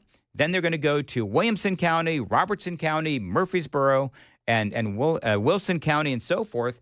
And that means that the housing prices in those counties are going to go up because of what Tax and Spend Freddie wants to do in Nashville. This guy was on Channel 5. I cringe to think what happens when the stadium's done, the East Bank development's done, and we've actually hosted a Super Bowl. Anyone can appeal their value. Your best option right now is to request an informal review on the phone or online by May 9th. Even 2 years ago, I would joke if I sold my house, I couldn't afford the new price to move back in. I definitely can't afford what I saw today. Yep. Axios a while back reported that state law prevents local governments from making more tax revenue as a result of the reappraisal process. That means that Nashville's tax rate, theoretically, would be reduced by about 45% by a process called equalization, but local governments are allowed to raise the rate separately from that process, and O'Connell has made it clear that he is going to do just that. So it feels like this whole thing is going to be a bit of a sleight of hand. It is obvious what's going on. Tax and Spend, Freddie O'Connell, and Metro City Council, they're going for a money grab because they can. They do see this as an opportunity. We spoke to Brian Wilson yesterday. Part of this is O'Connell's plan. It's how he's going to try to pay for his $3.1 billion transit plan. Now, yesterday, Pamela Furr, of course, with Americans for Prosperity, she's part of our family. She was on with Murphy Show yesterday asking folks to come out this morning to make your voice be heard. But what's more important about that is not so much that other people in Davidson County see it, but that your Metro City Council member sees it, that your mayor sees it, that the vice mayor sees it, that other government employees of Metro see the people that are down there, because one person can represent 100 people. Does that make sense? It does. Two people can represent 200 people, etc. So if you can, we'll start gathering around 9 o'clock. The speech is supposed to begin at 10, and we're going to stay till they come out of the library. If any of the council members or the mayor have any cojones, they'll come out and talk to us and hear us as we say, hey, don't do this to us again. I guarantee you. You think they'll have you think Mayor O'Connell there will come out and speak to Americans for Prosperity or GOP Nashville or the Nashville Tea Party? Do you think they'll, as Pamela said, have the cojones to come out and talk to them? No. And again, I ask you the question. I don't know when the state of Metro speech usually is, but really, Mayor O'Connell, 10 o'clock in the morning? People got to work. Now, obviously, folks can listen to it online and so on and so forth, but you know, for me, when I see what the mayor is trying to do and this little sleight of hand that he is trying to do, I look at the city of Nashville and I say, you did this to yourselves, but here's the thing, you're doing it to all of us too, because all of Tennessee and certainly all of Middle Tennessee will be impacted by this. The reason I think this is so important is coming up next after the traffic. It is 6:45. Time to check the roads on WTN.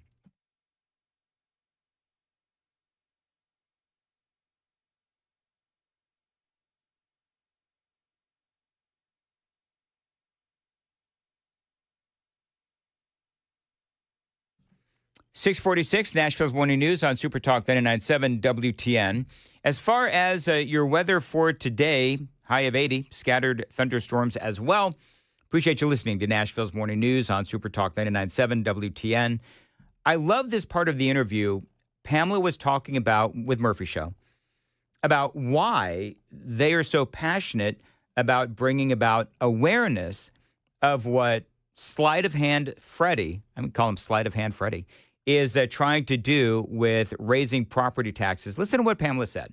There was a lady who saw one of the signs that I was having made for tomorrow's protest, and she said, "What is this about?" And I explained to her, well, our property taxes are going to go up if the mayor has his way with his budget.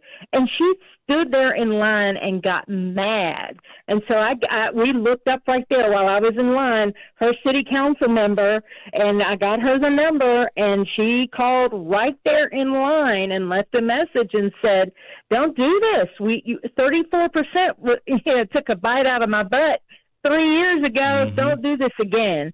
And so I think a lot of people, quite frankly, aren't as aware.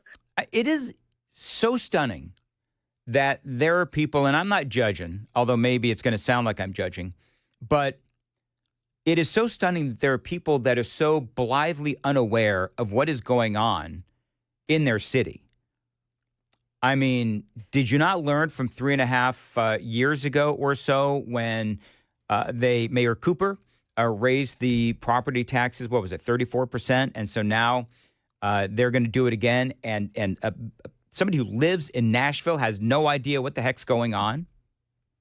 And I think that's why some Democrats just vote for Democrats, because they actually have no idea that their city is disintegrating and services are going down, yet you're going to have your property taxes raised, and they have no idea that it's about to happen. O'Connell, by the way, also announcing in his weekly media availability that he will not propose a reduction in Nashville's sales tax on groceries, a move that his office had previously said it was considering. I don't know. It is stunning. It's hard for me, it's interesting, Joan, because I cannot relate to somebody who is so blithely unaware of what is happening in their own town. I think that or in their own state. People, especially conservatives who work, attend to their families, go to the kids' baseball games, church on Sunday. Somehow they're just not as in tune because their lives are filled with things that are meaningful. Does that make sense? It does make sense, and it's a fair comment to make. I live in this world, and you do as well, and so it's just hard for me to relate to somebody because I've always been interested in the news. But it has been on, I believe, the local media has been covering it. I don't know to what extent because I don't watch the local media. I get my news from many other sources. But local media has been covering it. Of course, the Tennessean has been covering it. We, of course, have been talking about it, not only on my show, but others. And so. But haven't people on the right been desensitized to listening to the news or watching the news because we know that it's so much of it is just fake news that we, a lot of conservatives would rather have bamboo shoots shoved up under their fingernails than have to listen to the news every night. I wasn't sure where you were going with that whole shove up. I wasn't sure if I was going to. Okay, good. I just want to make sure we're all on the same page. Yeah. Do you know what I mean? We don't want to hear any of it anymore because it's hard to decipher between what's true and what's not. That is true. However, and conservatives know, I believe by and large, conservatives know what's going on. But for the Democrats and for people who live in Nashville, who maybe they're apolitical, maybe they're not into politics whatsoever. But at the very least, I think that people really should learn, at least know the headlines. Mm-hmm. Oh, yeah. At least so that you can dig in and figure out, wait, what is going to happen? My property taxes are going to go up how much again? Why is this going to happen? Maybe I should register to vote. Maybe I should figure out who the hell the mayor is. Maybe I should figure out who my metro councilman is. Do you know what I mean? Oh, yeah. So people need to become activated. And that's what I love about what Americans for Prosperity does. This is what I love about GOP Nashville. This is what I love about the Nashville Tea Party. And this is what I love about WTN, is that people need to learn and then people need to be activated. And so later this morning, they're going to start gathering at 9 right outside of the public library in Nashville. Speeches are going to start at 10. And we will see, as Pamela first said, if Freddie McConnell or the Metro City Council people, if they do have the cojones to come out and face the people who are saying that, no, you cannot do this again to the people of Nashville. And I guarantee you they will. And the people of Nashville will still vote for the Democrats. Yeah. So 1313 says everyone should listen to WTN for an hour at some point every day. I would prefer 6 to 7 a.m. There you go. Or 7 to 8 Got a.m. that solved. That problem solved. And you know what? Here's the other thing. It's got to be like cumulative segments, not just like a straight hour, but you got to take out the commercial time. You need to sample here, sample there. Between 5 and 9. Yes, absolutely. Absolutely. I'm so selfish. I know. KGB's giving me stink eye. I love all my fellow hosts. I do. But people should listen to the mornings. Stop it.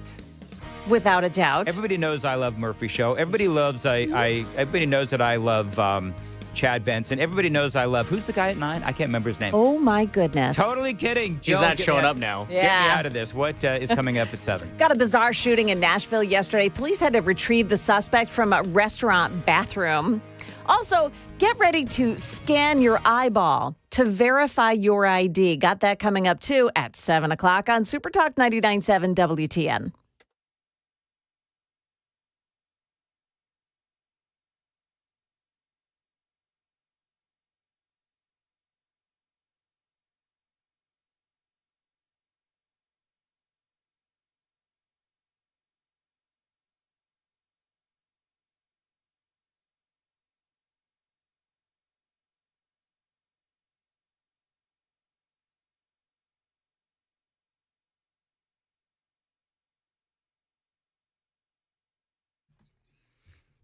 .653, Nashville's Morning News on Super Talk 99.7 WTN. You know, I had vision correction surgery months ago. I have never been happier. And I never thought that I would do this. I never thought that I would, because I was really nervous about it. I'm just going to be honest with you. I was frankly scared to have my eyes surgically fixed. But then I went to go see Dr. Horn and Vision for Life, and I knew that I needed a corrective surgery to treat my cataracts. And I researched all of the different ophthalmologists in town. One guy did keep showing up, and that was Dr. Jeff Horn and Vision for Life. Now, they've been doing this for 20 years, and that's 20 years of helping folks see 20/20 vision or better. Vision for Life has thousands of positive reviews, including mine, and they have been around for decades. And one of the things that I really liked, my experience, was that Dr. Horn himself took the time to sit down with me. He answered all my questions and all my concerns, and I had a lot. Is it going to hurt? What is the recovery time? Will I need glasses? He spent like 45 minutes with me walking through the process. And by the way, no, it doesn't hurt. The recovery time is really quick. And no, I don't need glasses. So check them out, visionforlife.com. That is visionforlife.com. As always, tell him Dan told you to reach out at 615-436-2020, 615-436-2020.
6:59, Nashville's Morning News on Super Talk 99.7 WTN. Appreciate you being here. Trump had a great cabinet meeting yesterday. I've got some audio from that.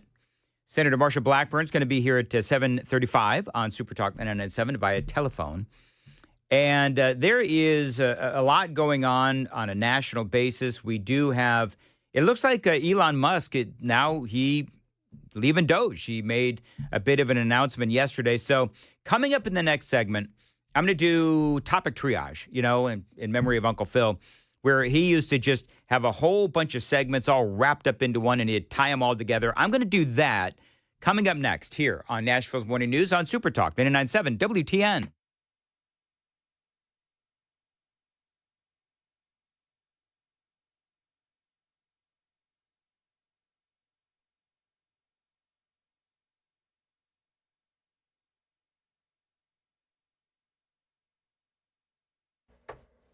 Good morning, 7 o'clock. I'm Joan Jones with your top stories. 72 degrees now with overcast skies, and we are expecting some thunderstorms later today, perhaps starting around noontime. An 18-year-old is under arrest after reportedly shooting a teenage girl in the leg and then taking shots at Metro Nashville police.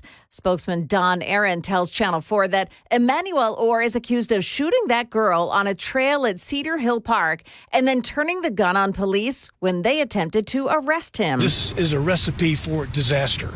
An 18-year-old with a gun, handling it there in the park. The female was walking in front of him. He shoots her, thankfully not seriously. Orr eventually surrendered after barricading himself inside a restaurant bathroom. Fortunately, no officers were hurt. The victim in this case is expected to be released from the hospital today. Work has begun now to widen one of the 1.5 miles of McEwen Road in Franklin from 2 lanes to 4. Danny Wood lives along East McEwen Road, and he says his wife was nearly killed in a head-on crash in 2015. We're very happy that this road is going to be finally, after all these years, repaired and fixed the way it should be. It's dangerous, and so I'm sure this will save many lives over the years. That project expected to take about 3 years to complete, with the current 2 lanes remaining open. Opening today in Nashville and several other big U.S. cities, one of the first retail locations for World. It's the company behind the biometric scanning devices that can identify who you are by using a scan of your eye.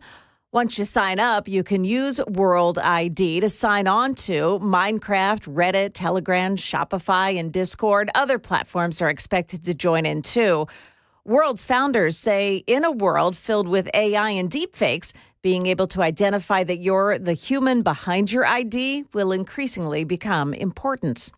Pittsburgh police are saying they're investigating after a fan fell out of the stands and onto the field during a Pirates game at PNC Park last night. Fan dropping about 20 feet. Players were seen frantically trying to alert umpires and security as the man lay on the warning track. The game was paused for about 10 minutes. Players took a knee as medical personnel loaded the man onto a cart, rushing him to the hospital. People have died from falls at baseball stadiums, including in 2015 when a Braves fan fell from the upper deck at Turner Field. Major League Baseball has taken steps to improve safety, recently requiring each team to expand netting that protects fans from foul balls. That's ABC's Andrew Dimbert reporting. Market numbers now brought to you by Beacon Capital Management, online at beaconcm.com. Stock futures are still solidly on the plus column this morning. Dow futures up 354, the NASDAQ futures gaining 365, and the S&P futures, they're up 70. That's the latest news. We've got your traffic and weather next. I'm Joan Jones, WTN News.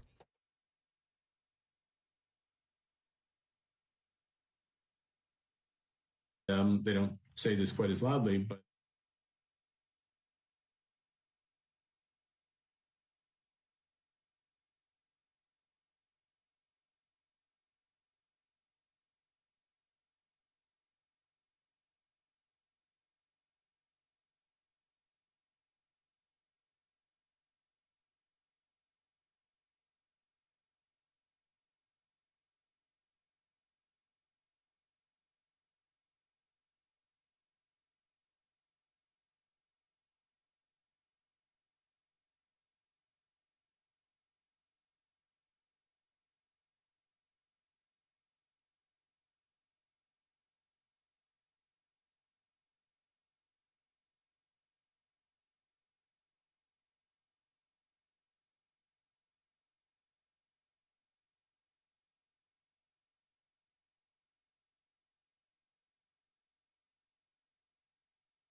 We've got some traffic to tell you about on 24 this morning. Looks like things are starting to slow down in the Smyrna area now, through Laverne up into the merge there with 40.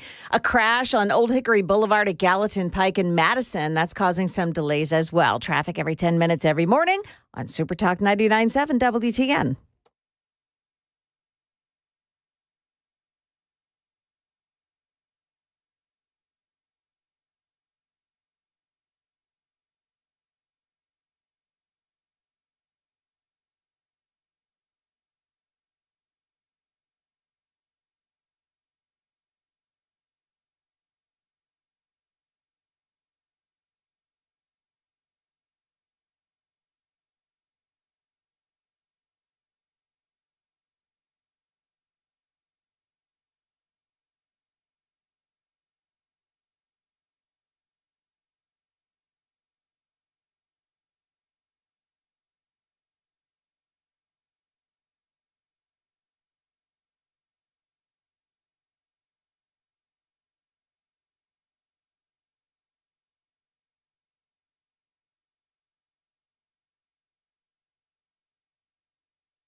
.706 Nashville's Morning News on Super Talk 99.7 WTN.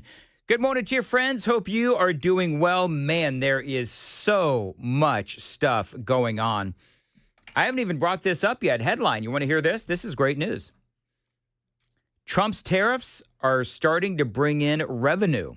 This is from Bloomberg. While economists continue to warn that President Trump's tariffs could inflict lasting damage on the U.S. economy, the new import duties have started to bring in some revenue, according to the federal government, and it's bringing in revenue to the federal government. In April, the Treasury Department reported $15.9 billion in tariff collections, compared to $9.6 billion the previous month, according to official data reviewed by Newsweek. The spike, of course, follows Donald Trump's Liberation Day order, imposing that 10% minimum tariff on all imports and much higher rates, up to 145% on Chinese goods. So it is starting to bring in revenue. That is a good thing. Of course, a lot has been made of Donald Trump and his tariff deals and the deals that he is trying to negotiate with all of these various countries. Now, one such country, of course, that we've been negotiating with about a lot of things is Ukraine. There's big news coming out of President Trump's town hall. This was last night, where it was announced yesterday that, yes, Donald Trump and Vladimir Zelensky, what were they talking about at the Pope's funeral? Well, it turns out they were talking about that big mineral deal that President Trump has been talking about for a long time.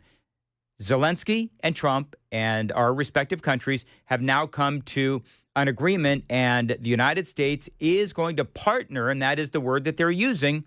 We are going to partner with Ukraine to get a hold of some of those minerals. Now, this is very big news because this is something that President Trump needs to justify continuing to help Ukraine.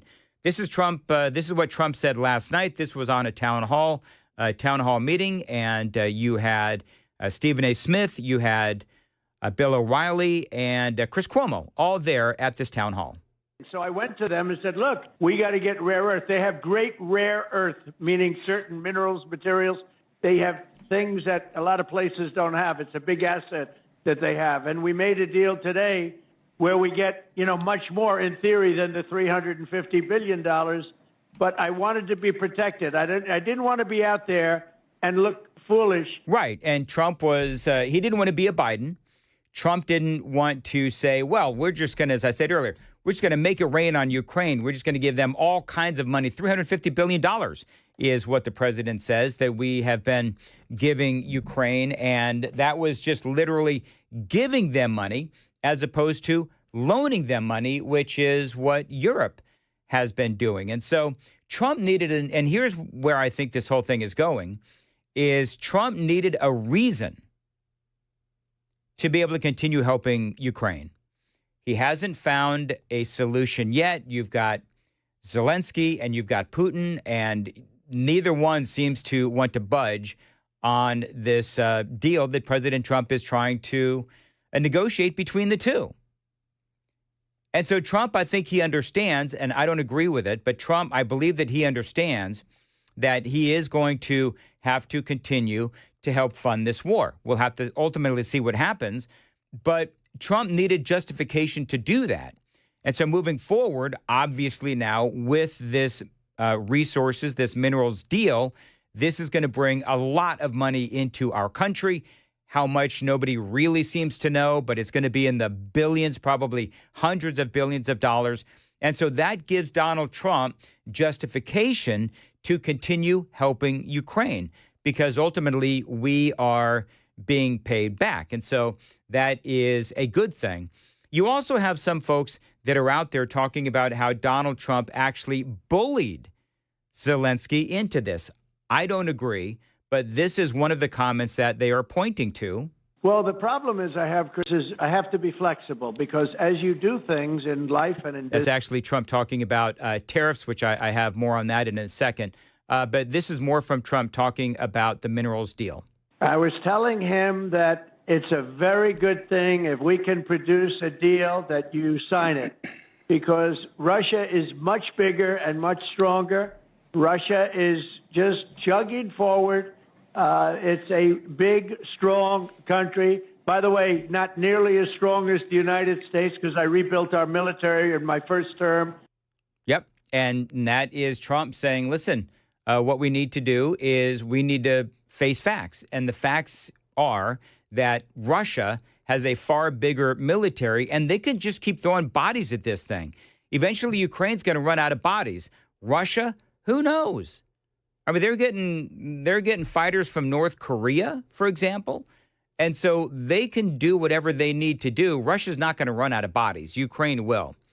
And so I think that Trump is going to do whatever he needs to do to ultimately try and end this war. But I don't believe that that is bullying. I don't think President Trump bullied Zelensky into absconding with their resources. No. What the president is doing is he is getting America paid back and perhaps justifying future assistance to Ukraine. It is 7:13 on Nashville's Morning News on Super Talk 99.7. Joe, did you see the president's cabinet meeting yesterday? Because there was an amazing moment where they were talking about Elon Musk and everything that Elon has had to endure. And it was a great cabinet meeting. It was fascinating to watch. And I like that Trump has opened up these cabinet meetings. And so we all know what Elon Musk is all about. He's all about Doge. And so there was a moment where he started talking about how it is time to move on. And this is Elon Musk yesterday. Well, Mr. President, they say I wear a lot of hats. It's true. Even my hat has a hat. So he's wearing a Gulf of America hat, just so you know.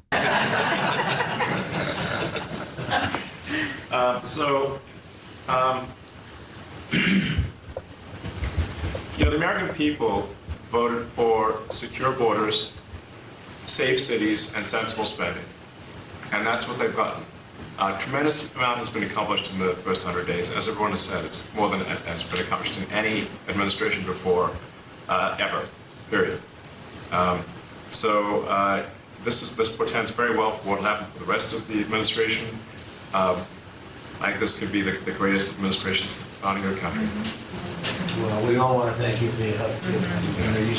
You really have sacrificed a lot. You've been treated very unfairly. Well, they do like to burn my cars, which is not great. Could be better. I mean, I love that he acknowledged that, the folks out there, the rabid leftists, are trying to, and they are, and they like to burn his cars. But then there was another moment that many are calling an eye-watering moment. And if you understand what Elon Musk has sacrificed for our country, and you have that perspective of the amazing work that Elon Musk has done, you want to hear this comment. It is coming up next. It is 7:15 on Nashville's Morning News on WTN. Time to check the roads.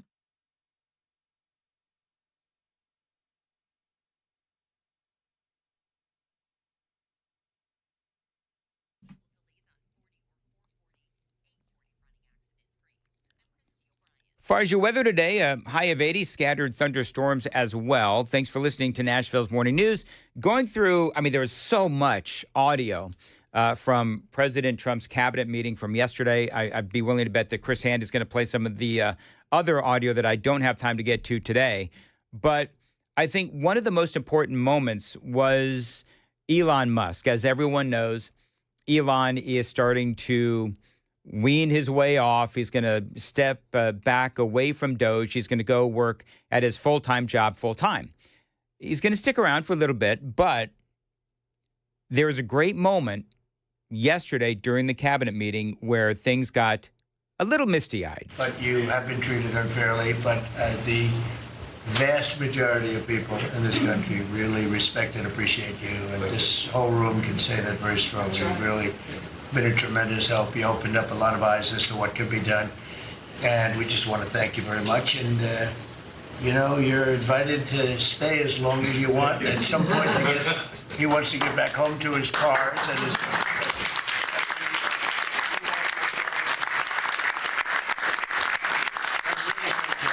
He's done an incredible job. $150 billion. Think of that. Yeah. 160 now. Yeah, 160. He had to correct the president. No, Mr. President, that's $160 billion. They said, "Oh, it could have been more." And a lot of stuff is being worked on. That number could be doubled and even tripled. A lot of things are being worked on that we don't count yet because it's not quite there. But you've done a fantastic job, and we appreciate it very much, Elon. Thank you. And it's also an honor to work with your incredible cabinet. I just like to say thank you, everyone. It's great to work with you.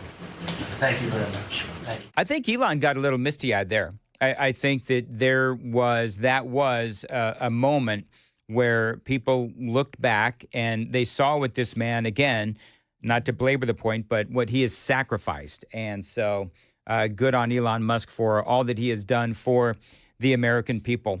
There was also a great moment during the cabinet meeting where Vice President J.D. Vance had a thing or two to say about the president's first 100 days. From the time that I was born to the time that Donald J. Trump was inaugurated just a few months ago, we went from, again, 40 years, we went from the world's manufacturing superpower to one in which we depend on the People's Republic of China to make the things that we need.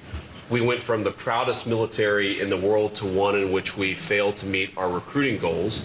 And we went from one in which bipartisan border policy was the consensus of both Democrats and Republicans to one in which we allowed 20 million people to run roughshod illegally over the countryside, causing crime, causing a stress in the welfare system.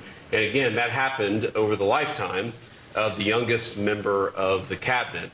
And what has happened in 100 days is that we've started to reverse every single one of those negative trends. And I think what it shows to me is that the president, and you sit in the Oval Office and you see these portraits of presidents past. And let's be honest, most of them have been placeholders. They've been people who have allowed their staff to sign executive orders with an auto pen instead of men of action. And the reason the media attacks this administration as chaotic is because the president is solving the problems the American people set about to solve. He's actually doing the things that he promised that he would do. And Mr. President, it's been an honor to be part of it for the past 100 days. There you go, J.D. Vance. Great cabinet meeting from the president and his cabinet yesterday. There was some polling, and everybody knows what's going on with the polling. But the president has been the media is all over him about the polling here at the week of President Trump's first 100 days. I think, what are we at now? 102, whatever it is. But anyway, the polling, and President Trump pointed this out in this town hall meeting yesterday, the polling, you know what it is? It's more of the same BS that the media has been spewing since literally day one. And so he was asked about that during this town hall meeting yesterday, last night. This is, you haven't heard these sound bites yet, probably, but this is the president. He was asked about the polling as the media gleefully reports that his numbers have tanked because of the tariffs. And this is what Trump said. Well, first of all, they're fake polls. And if you take a look at the polls, they interviewed more, and for the most part, they interviewed more Democrats than they did Republicans, which is ridiculous and unfair. And Democrats aren't voting for Trump. And you look at him, John McLaughlin, who's the most respected pollster, said I'm at 50, 55, and maybe even higher than that. So Larry Kudlow wrote a piece for Real Clear Politics titled, "Fake Polls Won't Tell You About Trump's 100 Days Success." And this is what he wrote.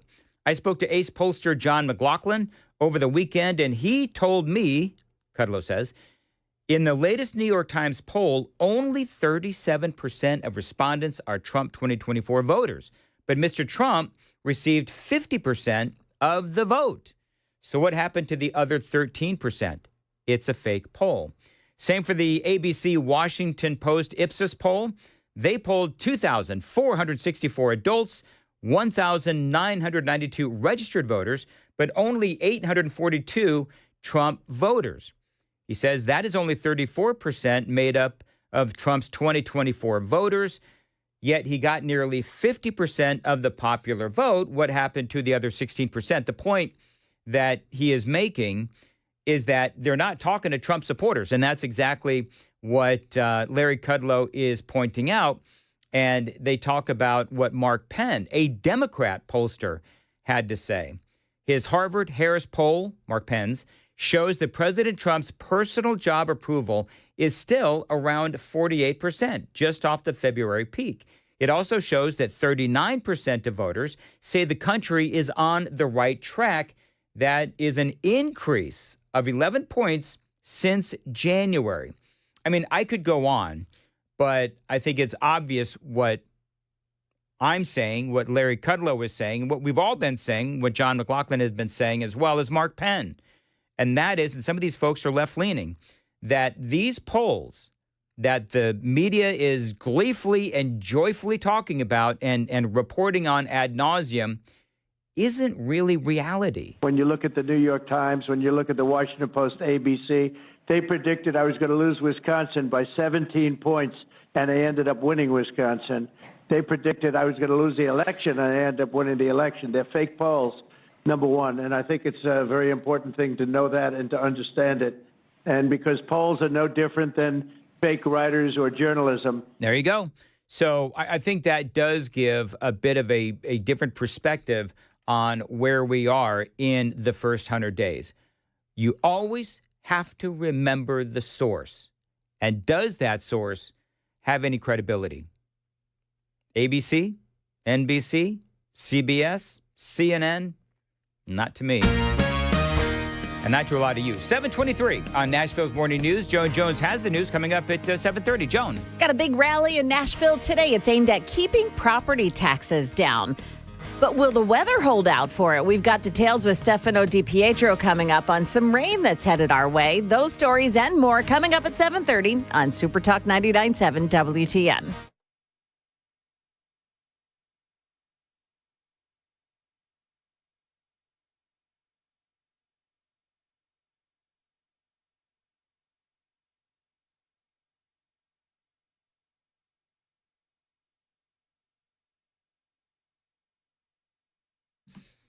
Dan Mandis here for my friends at Window Nation. Windows made in the USA, and they are in my home. I had Window Nation put windows in my kitchen, my basement studio, and my bedroom.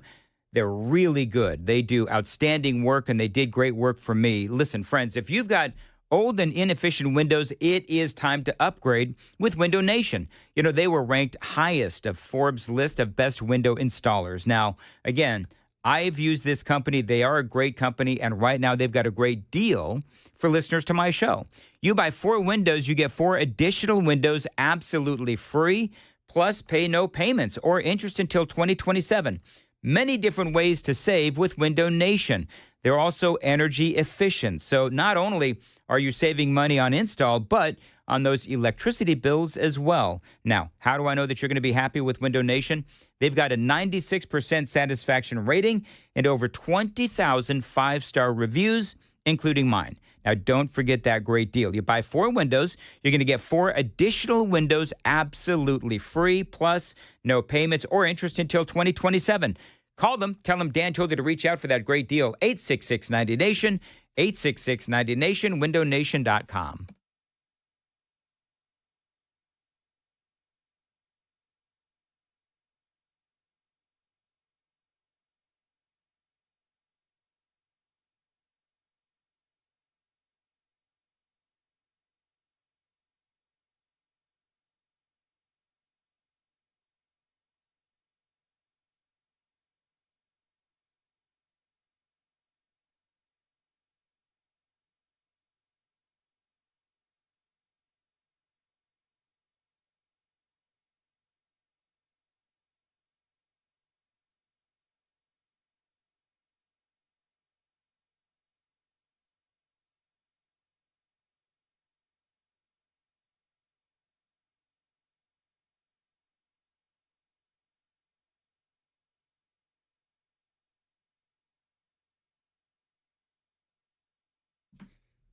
Dan here at 727. Listen, Mother's Day is coming up on May 11th, and I don't know about you, but I always struggle with what to get my mom when she was alive, my wife. It's always hard to figure out what to get the mom in your life.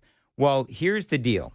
As the clock is ticking towards May 11th, I've got a great deal, a great idea for you from my friends at Contours.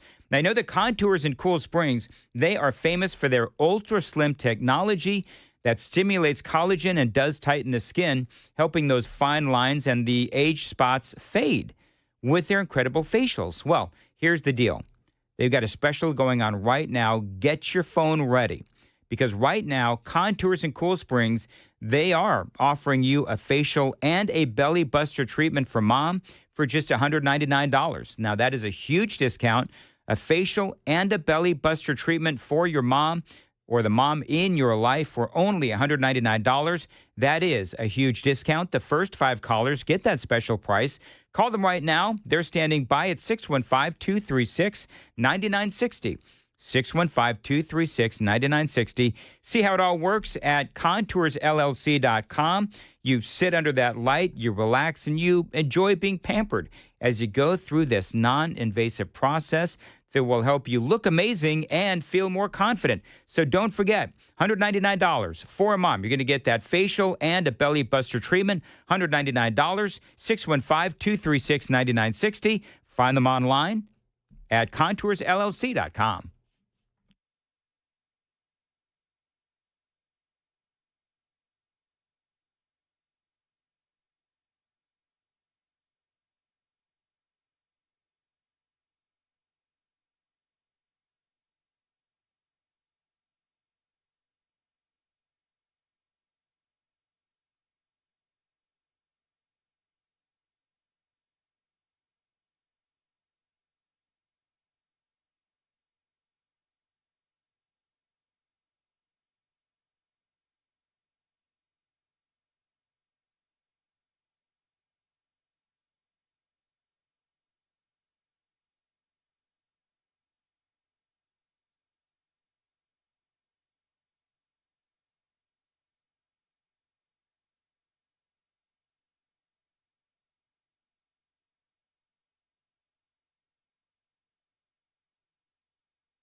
Good morning, 7:30. I'm Joan Jones with your top stories. Got an accident. It's the westbound lanes of 24. It's right in Laverne at Waldron Road exit. Careful in that area. Storms are expected to fire up around the Nashville area this afternoon and tomorrow afternoon, according to Stefano DiPietro. Both days, the severe threats are pretty much the same. Main focus around damaging wind gusts. There could be some heavier rainfall, maybe even some hail possible in some of the strongest thunderstorms. But he says not likely any tornadoes. Well, a few conservative grassroots organizations are hoping the weather holds out long enough for a rally against raising Davidson County property taxes today. It comes amid growing concerns that Mayor Freddie O'Connell and members of Metro City Council are considering raising property taxes to offset possible reductions in federal funding. Here's what Mayor O'Connell had to say about that last week. We should be able to set a historically low property tax rate, but also that an increase in property values will mean that some Nashvillians pay more in property taxes as a result. Recent property valuations increased for some Nashvillians by 45%, with the more rural areas getting the most of the impact. The rally gets started at 10 o'clock this morning. At 9 o'clock this morning, speeches will start at 10. It'll happen at the Nashville Public Library and coincide with Mayor O'Connell's State of the Metro address. The Supreme Court has heard arguments over whether taxpayer dollars can fund a religious school in Oklahoma. St. Isidore is an online Catholic charter school. Its lawyers argue excluding the privately controlled school from charter school funding amounts to religious discrimination. Justice Brett Kavanaugh agrees. All the religious school is saying is don't exclude us on account of our religion. Last year, Oklahoma's Supreme Court ruled taxpayer-funded religious schools are unconstitutional. The state argues charter schools are part of the public school system and must be open to all. ABC's Rihanna Nally reporting. That's the latest news, traffic, and weather next. I'm Joan Jones, WTN News. Thank you, Joan. 7:32 on Nashville's Morning News. Dan Mandis here. And listen, if you are sidelined with chronic back, neck, and knee pain, call my friends at the Wellness Institute of Nashville.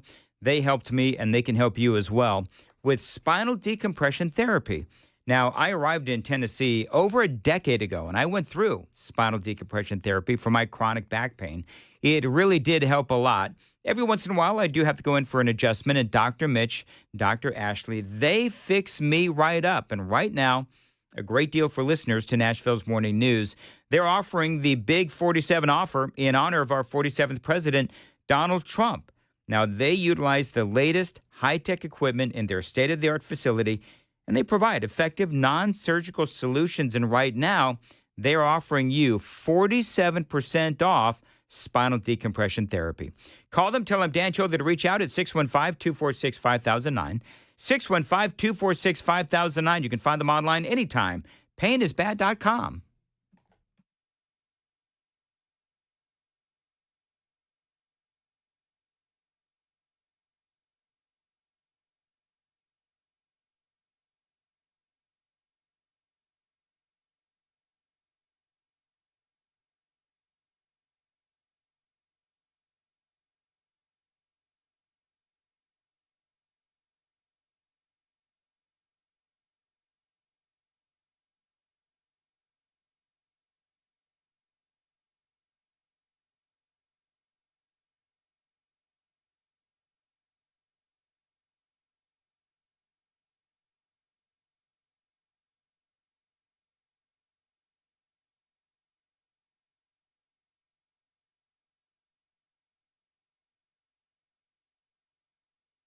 Got an accident, 24 westbound lanes near Waldron Road in Laverne, and in Madison, a crash at Old Hickory Boulevard and Gallatin Pike. Traffic every 10 minutes every morning on Super Talk 99.7 WTN.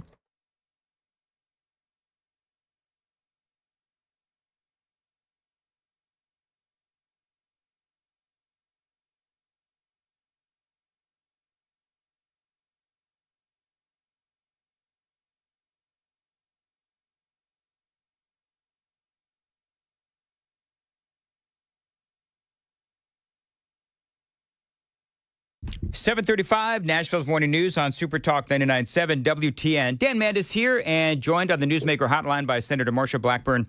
Senator, always great to have you on, and you've been busy, so I just want to throw a bunch of questions out at you. One of them will be, give me your synopsis, your take on President Trump's first 100 days. But first, I know that you were at this this event yesterday, the whole Invest in America initiative. There was an event yesterday, I covered it earlier, where it's all part of Trump's tariffs plan, where he is looking to bring more investment and more jobs into America. So talk about, number one, how that event went, and number two, after that event, does it look like we are going to see more companies and more countries bringing jobs back to America?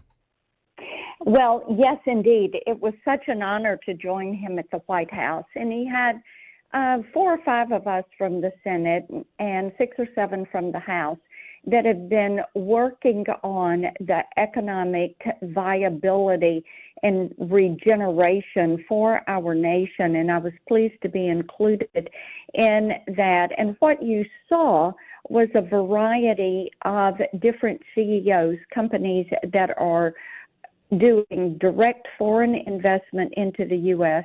and also U.S. companies that are doing expansions here, both for the U.S. market and for export.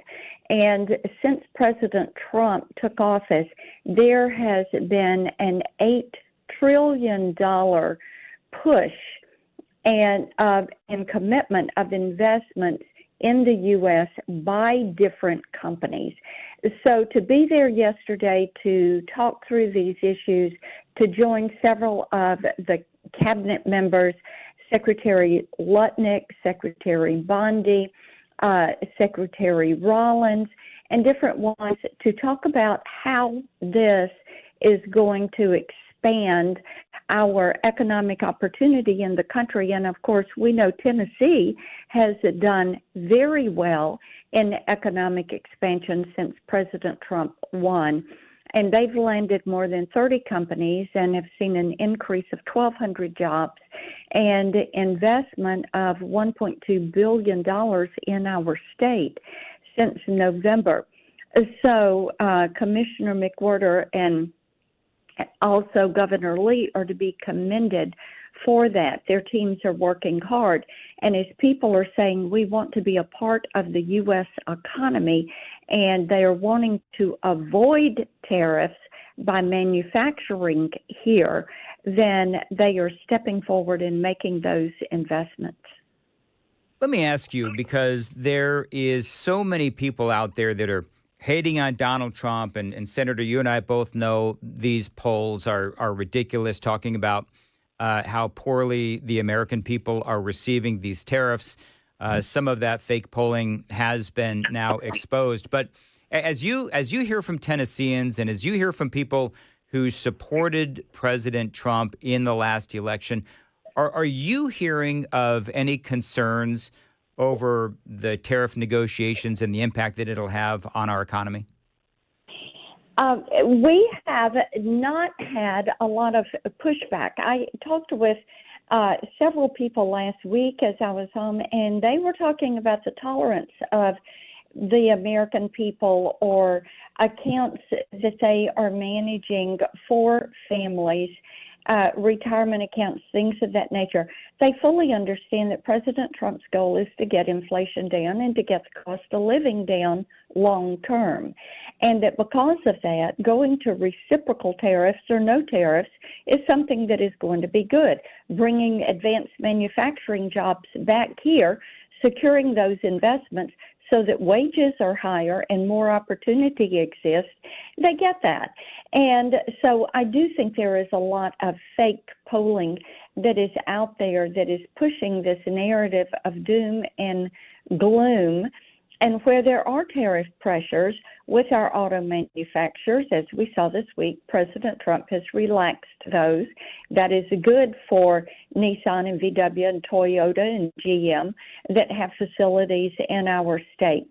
There are other companies like chemical companies, people that also manufacture equipment that our entertainers use for concerts and as they travel. We are working through that process as we speak with the U.S. Trade Rep to get some exemptions. We've got a company that does a lot of medical supplies. We are working as we speak, trying to get an exemption for them. And the U.S. trade rep has been very open to working with the White House and working to abate some of these tariffs so that we help these individuals work through this. Now, many companies have been trying to get out of China for the last couple of years, 2 or 3 years. And we are seeing a big impact on that as they're moving out. And these companies, we're trying to help them kind of walk through this and avoid some of the tariffing. Likewise, for our ag community, Dan, what we're working on there is to have China meet their quotas. And last evening, I met with a group of people that are very much involved with that. And what they want to see is for China to recognize the quotas that they're committed to on our cotton, on our soy. They want Canada to recognize the quotas that they're committed to on our dairy products that are coming out of East Tennessee. And so making certain that we are pushing to defend Tennesseans and also American companies as we work through this. That is our goal, a healthier economy, an economy that is going to be productive and yield a benefit for the American people for decades to come. Decades. And this is what we're doing. It's interesting, Senator Blackburn. I had Commissioner McWhorter on the show yesterday, and you're reiterating what he said about the dangers of China and how Tennessee has backed away from our relationship with China in the last several years. Senator Hagerty was on this show a couple of weeks ago saying the same thing. Do you have a prediction? You're far closer to all of this than we are here in Tennessee, of course. You have inside information and so forth as far as China's economy and when they may actually crack. Do you have any input as to when China will finally come to the table with President Trump and get serious about negotiations? Well, according to our trade rep, we have 20 countries that are trying to finalize not only tariff but also trade deals with the United States. We understand from Secretary Lutnick, he has one he is about ready to announce. Of course, we announced the Ukraine minerals deal yesterday right after the press conference at the White House. So I think as these begin to be announced, Dan, I think that what you're going to see is people coming to the table, China coming to the table. They do not want to be the last ones coming to the table. And we know 80 countries have already reached out to get into the queue. As I said, 20 of those deals are being negotiated with the trade rep. We know there are others that are being negotiated through Commerce and through the Treasury Secretary. We know President Trump is going to be involved in each of those, and we know that those deals are going to be tariffs and trade. And as I told a group of Tennesseans in the office yesterday, bear in mind, President Trump wanted to do bilateral trade deals during his first term. And people said, oh, no, you need to do the TPP. You need to do it all as a region. And what we're seeing now is the construction of not only tariff but trade agreements in a bilateral manner. This is good for the American people. Senator, I've got to ask, so we have, of course, the big, beautiful bill that is being negotiated now, and the Senate and the Republicans in the House, you're trying to get this through reconciliation and onto the president's desk. How do you think that's going? I know it's just beginning, but, I mean, the two sides are pretty far off in the Senate and the House of Representatives as far as what each side's goals are. How do you think that negotiation is going to go? I think the negotiation is going very well. Bear in mind, the House is working off the Senate budget numbers. That's a good thing. We passed ours, which is a $6.5 trillion budget, not a $7.1 trillion budget, which is what the House was. So they're working off of our numbers. That gives you more a deeper cut on the front end. We put in a floor for cuts. So you have to hit a minimum of this number of cuts, and we put in a ceiling for spending. And every day we get closer on this. The House has their committees working through this and crafting their components. So this week we understand they will vote on it. Next week, in committees, they will get it to the floor the week following and over to us, and we will finish the work on it. We're continuing our work and our meetings this week and working through it. As a member of the Senate Finance Committee, the bill does come to us, and so we are not sitting around waiting to receive the bill. We're working ahead so that when it comes, we can quickly put the Senate stamp on it and get it to the president's desk. Wall Street Journal, Senator, as we close out, Wall Street Journal came out with a report that Meta still is not protecting kids. I know that you've been on the forefront of this with Senator Blumenthal. Talk about that report and what you're doing about it. Oh, my goodness, Dan, this is the worst thing that they have done yet. They have a chatbot that they have created. This is all AI, and they have released it for public use. Kids are able to use this, and this is what the Wall Street Journal report focused on, the investigative work they did representing as a 14-year-old girl or a 17-year-old boy. And it is sexually explicit conversation. And this is horrific. Here's a bad thing. They know that kids are using this because their team members have told the leadership team at Meta that kids are using this. And this bot is on Instagram, and it's on WhatsApp, it's on Facebook, it's on Snapchat, and still they will not take it down. They are so given and so corrupt and so selfish that they use our kids as a product, and they use them as a profit motive. And because they can keep kids online longer, which gives them more data, which means they make more money because they're capturing more eyeballs, they continue with this. So Senator Blumenthal and I have written Meta.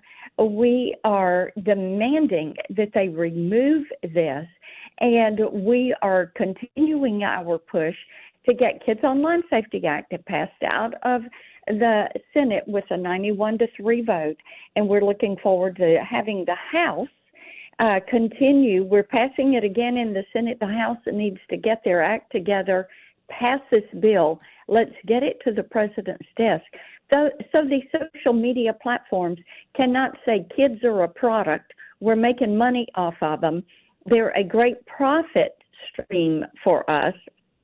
And so we're not going to stop exposing them to pornography and drugs and alcohol and traffickers. You could never do that in the physical space. They do it every single day. In the virtual space, it is time for it to stop. And this latest thing they're doing is horrific. All right, Senator, with that, I appreciate you trying to protect kids, and we'll talk to you again very soon. I know that our time is limited, so thank you for joining us here on Super Talk 99.7 WTN. It is 7:50 on Nashville's Morning News on Super Talk 99.7. Joan, are you watching the weather? How are we doing? It's 7:50, and I just looked outside, and I do see some clouds. Okay. But I think that so far, it looks like the rally down at the Nashville Public Library is safe. Yeah. So far. All right, I'm looking on a radar right now. We could call Stefano DiPietro. Didn't he? Oh, Didn't we he could. agree? He said anytime you need me. He said anytime. Anytime at all. All you had to do is call. I'm and he'd be there. I'm going to do it. I just coined a song, just so you know. It's whatever. Anyway, so... It doesn't count unless you sing it, you know. Trust me, nobody wants me to sing. I tried. Yeah. So let me... should I reach out to him? Why don't we call Stefano DiPietro? Yeah. And we want to... He'll love this. All weather people do. How is the weather going to be over the Nashville Public Library between 9 and 10 o'clock, 10:30 this morning? Tell them we want to know. Inquiring minds want to know. Inquiring minds want to know. All right, I'm Make sure calling. you tell him. I'm going to try to pin him down to find out exactly how it's going to go. Yeah. He may have to come on the air with us. Well, that's what I'm saying. Okay. That's what I'm saying. I want him to come on the air, and I want him to, we're not going to drag him into the politics of the whole thing. Right. I'm not going to run by, my name for Mayor Freddie O'Connell is tax and spend Freddie. Right. I'm not going to tell him that. He probably wouldn't appreciate that. But, Did you text him yet? I'm doing it right now. That's silence from Joan. You can tell she's texting. I can't do two things at once anymore. She's like me. She can't talk and text at the same time. So I'll tell you what, it's coming up in the news instead. How's that? Fine. But see if it'll come on at like 8:06. It'll just be very quick. Okay. Okay, very good. Now, All right, what's coming up in the news at 8? So we'll tell you what Secretary of State Marco Rubio revealed about his predecessors yesterday and some of the details of that minerals deal between the U.S. and Ukraine. It's all coming up here at 8 o'clock on Super Talk 99.7 WTN.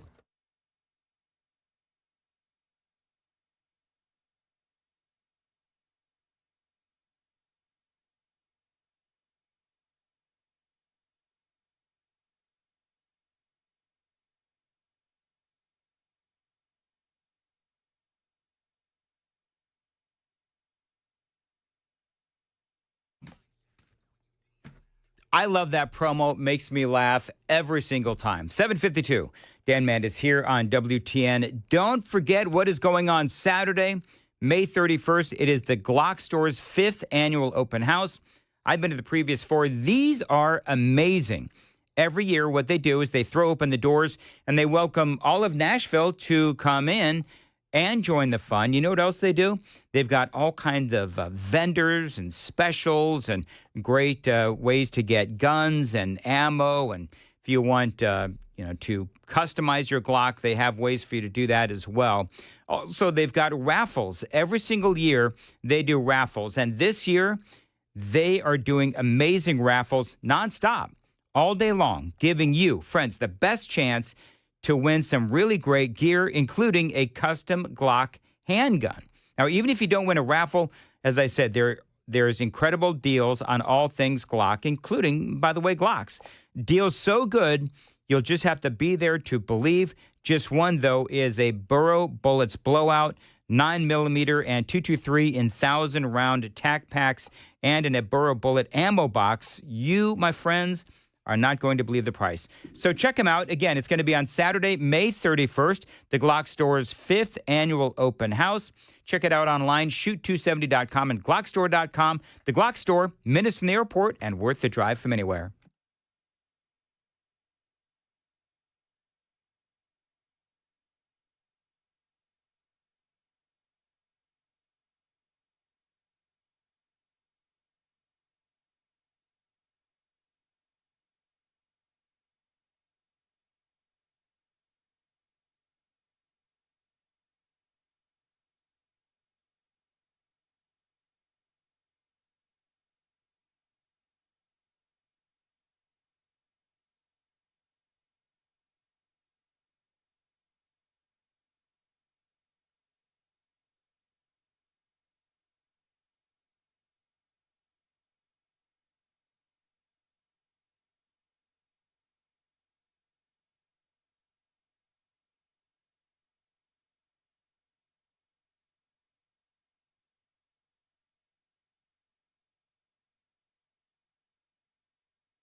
7:57, Nashville's Morning News on Super Talk 99.7 WTN. Joan, did you get a hold of Stefano DiPietro? I did. And? He's going to join us. He does an online thing after they're done on the air at Channel 4. So he's going to join us around 8:15. 8:15? Yeah. Okay, that's fine. Yeah. Oh, you know what would be great then? Is instead of me faking being a weatherman after the traffic at 8:15, then I come back, we can do just throw Stefano it to him. there. Yeah. I could just throw it to Stefano DiPietro and be like a big market station that actually has somebody live. I love a weather it. person doing. Did you have an actual weather person when you were in Philadelphia or Washington D.C.? It was always the same setup where you use the whatever television station you're associated with, you have that affiliation with, you use their weather people. Hey, you want to hear something funny? Funny or stupid? I think we have time for this. Do you remember Amber Ruffin? She is the so-called comedian that the Democrats had to fire. Yeah. Because she was, even for the Democrats, she was too over the top in her Trump hatred. Well, she was on The View yesterday. I'm terrified. I'm scared for my trans friends. And people who we know and love, our neighbors, are disappeared. And that was the goal, and he did it. Who is being disappeared? Who's disappeared? That's the thing. It's like, okay, the only people that have truly disappeared have been the illegal alien gang members. So I would like to know who Amber Ruffin is hanging out with. He did it. He did exactly what he wanted to do, because I, feel less welcome in my home than I did, last year. She's dumb. She's just the platitudes about what she is saying about Donald Trump.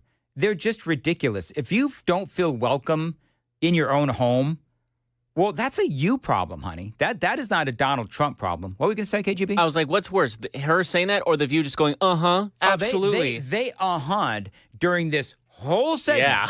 We'll finish it and a whole lot more straight ahead. Super Talk 99.7 WTN.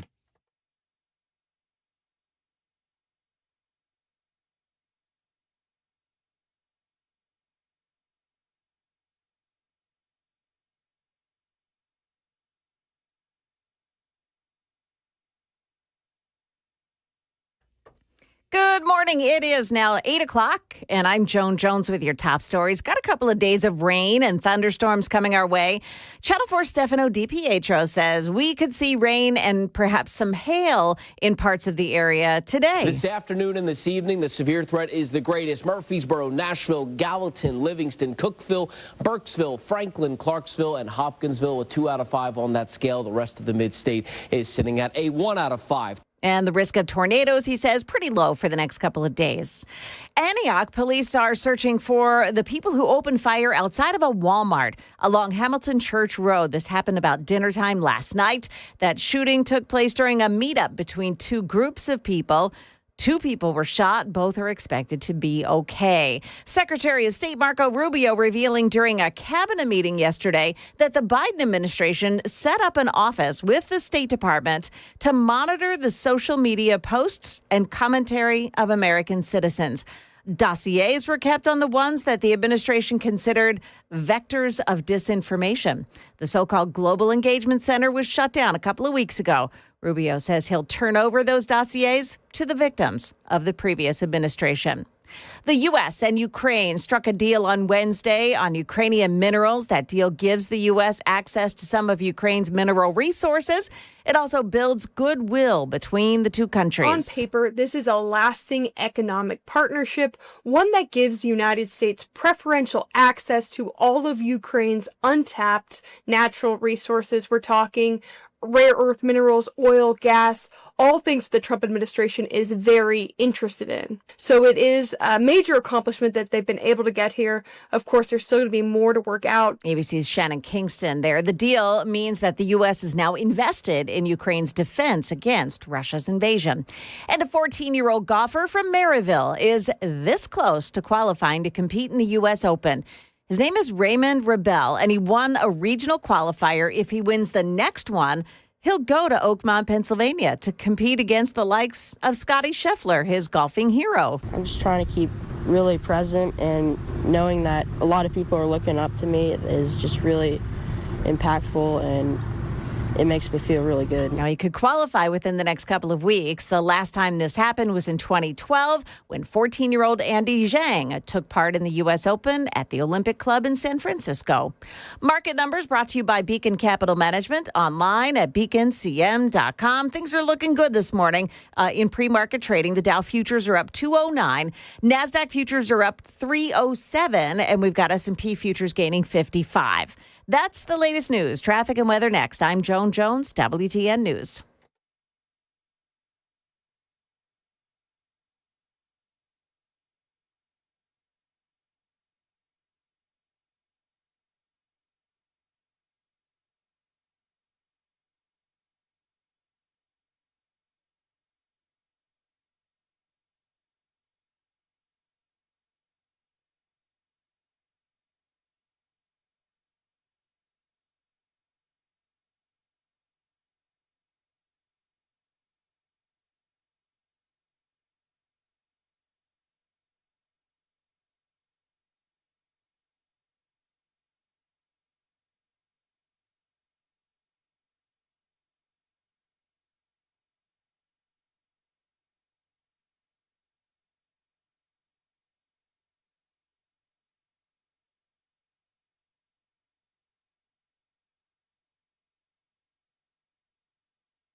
Just one real trouble spot, and that's in Oak Hill at Harding Place and Franklin Place. There is a crash, although 24 is looking pretty slow this morning from Smyrna all the way into Nashville. Things are getting slow, too, on 40 as you make your way in right at that merge with 24. That is looking pretty slow as well. Things are moving slowly as well at the merge between 65 and 24 coming in from the north.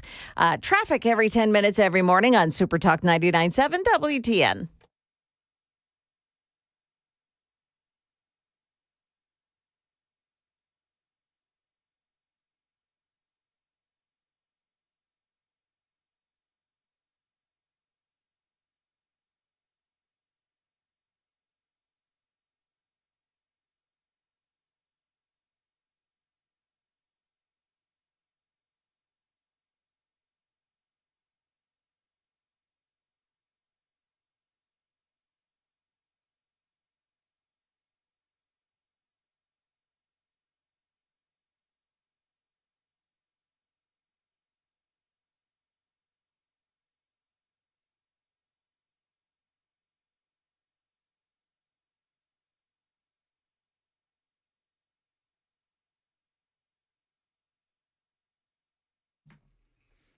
.806 Nashville's Morning News on Super Talk 99.7 WTN. Couple of things real quick. Number one, I love that CNN, they are, because, you know, this mineral deal, Joan, is a great deal for Donald Trump. This is a victory for a lot of different reasons.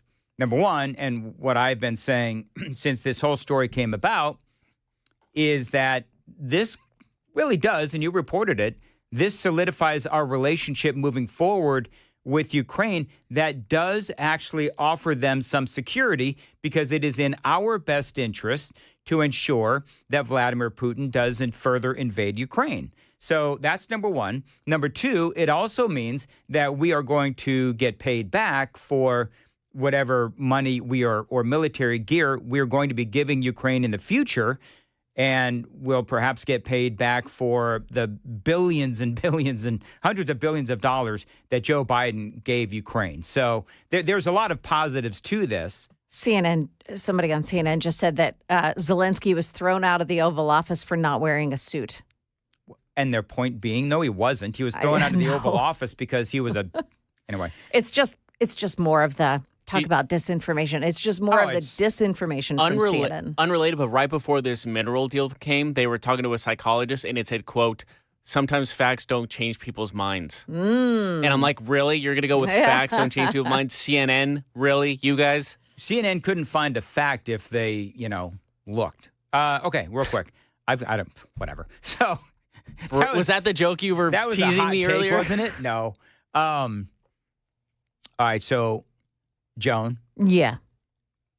I've written out a joke for Stefano Di Pietro. You wrote it down. Oh no, for Stefano? Now, for Stefano Di Pietro. Okay. Now, I'm a little worried about it because I don't know Stefano like literally at all. But I wrote a joke, and I've practiced the line a couple of times to make sure that I don't shank it. Like a stand-up show? Yeah. So it's right here on my piece of paper. And when he calls up, I'm going to deliver the line. And I just want you guys, make sure the potentiometer is up on the console. I want to hear if he actually laughs at my joke. We're never going to hear from him again after this, are we? He's going to start ghosting me. Yeah. I'm not going to tell you what the joke is either. Because, sometimes I would preview the joke ahead of time for Joan. I'd ask Joan, hey, should I say that? No, I'm not going to do it this time. Okay. I'm just going to see how it goes. I'm going to let you go on this one. I'm worried. You just go with it. We'll see. Listen, what have I got to lose? Except the weatherman. Access to Stefano Di Pietro. Maybe the entire WSMV4 weather team. And by the way, in case you are wondering why we're going to have Stefano Di Pietro on, if you're just joining us, because there's going to be a big anti-tax and spend Freddie O'Connell rally out at the Nashville Public Library. It's going to begin in like 50 minutes. So they're going to start gathering, and they want you to come out. So in 50 minutes, and Murphy Show is going to be there. You're going to have a whole bunch of Republicans and conservatives, and they're going to be protesting against Freddie O'Connell, yet again, another Democrat mayor for the city of Nashville, raising property taxes, which it appears that is what Mayor O'Connell is going to do. And so I want to know specifically, because there is storms that are expected in the area. I'm going to, did you ask Stefano, did you tell Stefano why I'm going to have him on the? No. You didn't tell him? No, no, I didn't tell him. Okay, so. I think that's up to you. So I'm going to ask him, how exactly is the weather going to be between 9 and 11 over Nashville's public library for the big anti-tax and spend protest going on with Mayor Freddie O'Connell, as he is going to announce a raising of the property taxes? Because we don't want this to be a washout. And if people are thinking, I don't know if it's going to rain, well, Stefano Di Pietro will tell us if it's going to rain. Because I would like to encourage people to go out there and listen to Pamela Furr and Matt Murphy and, other folks that are going to be speaking beginning at 10 and letting, Mayor O'Connell and Metro City Council, who has to approve whatever tax increase he is going to want to implement. So they need to hear from the people of Nashville. So let's see how my joke goes over. Hey, you want to hear more of that? You want to hear more of that Amber Ruffin? So we're playing, because there was more. Amber Ruffin. Now, a lot of people join us. The research shows people are always joining us all the time, including in the 8 o'clock hour. So I'm going to play the first 25 seconds again. This is Amber Ruffin, the woman that was fired by the Democrats for being, believe it or not, too anti-Trump, even for the Democrats, but apparently not for The View. I'm terrified. I'm scared for my trans friends. And people who we know and love, our neighbors, are disappeared. And that was the goal, and he did it. He did it. He did exactly what he wanted to do, because I, feel less welcome in my home. I think she needs some therapy. Like a lot of TDSers need a lot of therapy. When I walk up the stairs into my home, it doesn't matter who the president is. I always feel welcome. You know why? Because it's my home. Right. And I would like to know who is disappearing. Like, who does Amber Ruffin specifically know? That's what I would like to ask. Amber Ruffin, who exactly is Donald Trump disappearing? Because if you're getting all misty-eyed and weepy about illegal alien gangbangers, well, that's a you problem. Than I did, last year. And that's the goal. That was the goal. Yeah, this feeling in us is the point. Do you think the American people go along with that? Do they want people to be disappeared? Do they get what they voted for? Yes. As a matter of fact, Joy Behar, I do want people to be disappeared.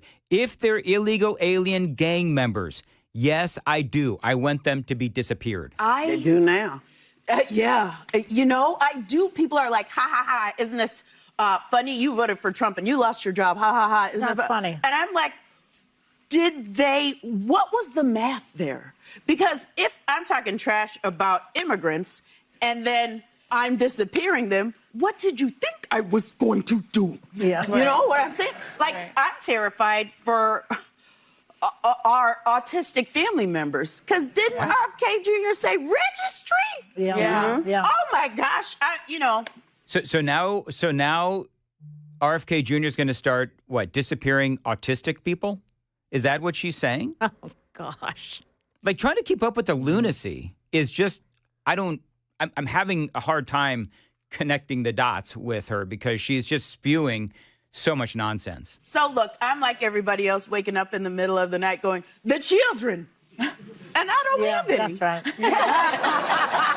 More derangement. Yeah, No children, I'm shocked. No man wants to have children with this woman. Joan? I have something awful to say. On what KGB said? I cannot say it.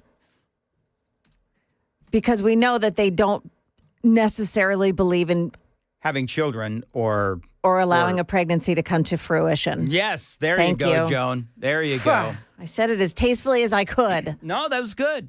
That was good. Is Stefano on the phone yet? I'm dying to do this joke. No. He might have heard this and go, you know what? It's not worth it. I gave him the hotline number. Okay, so he's probably, I hope he's not listening, just going, oh, all he wants is this joke. Shh, there he is. He's dialing the phone. You got it? Oh, he's on. Okay. You ready? All right. Stefano DiPietro, WSMV Channel 4. How are you? I'm doing fantastic. How are you? Hi, Stefano. Now, Stefano. See, I got to get a word in. I figured it was safer to have you call in than have you drive in because you got in that accident last time around. I had a feeling you never let me live it down. He laughed. Okay, so just so you know, Stefano, I've been worried about throwing that joke down for like the last 10 minutes when I found out you were going to call. That was the joke you were going to throw down? That was the joke? That was it? That's not a joke. That was the joke. Stefano, I'm so sorry. I feel the delivery could have been a little bit better, but I respect it. Very good, Stefano. Yes! Absolutely love it. All right, so here's what we need to know. There's going to be a little protest, or hopefully a big protest, at the Nashville Public Library, basically between about 9 and 11 this morning. And so we want to know, how will the weather be over the library between 9 and 11 this morning? Is it going to get rain and hailed out, or are we going to be okay? You're not going to get rain and hailed out whatsoever. You might get some light showers to come through, but there's just not enough going on right now. It's too early for things to warm up enough for anything to develop into more than just some showers. So I think between 9 and 11, things are looking okay. I'd look more toward the mid-afternoon and evening for the chance for some severe weather. All right, very good. Well, that's actually all I have. Joan, do you have anything else for Stefano DiPietro? I know you're a busy man, and... No, he enjoys talking to us. I do, yeah. I'm clear here for at least the next couple of minutes, so we're good. So did you get your car fixed?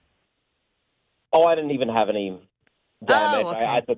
I took care of it myself. I just needed to get some scratches out, and that was pretty much it. Stefano, okay, we need to teach Stefano what to do when somebody hits you with a car. You get out of the car, you start like wringing your neck around and grabbing your neck and saying like, "Oh man, this really hurts." Can somebody call 911 for me? I can't move my arm." That's what you're supposed to do. Is that what you're supposed to do? Yes. Stefano, as a Philly guy, have you ever slashed a tire? No, absolutely not. Brake lines? No. Okay, first of all, I feel like Stefano's denial was a little too denial-y. Like, the more that they say, "Oh, no, not me. No, I would never do that." I don't know. Sounds a little sus These to are me, just the Stefano. things that I'm accused of all the time, Stefano. So I just want to Hey, Stefano, can you do Philly? Joan, throw down some Philly voice for Stefano, and I want to see if Stefano can do the same thing. All right, ready? I'm ready. Pats or Geno's?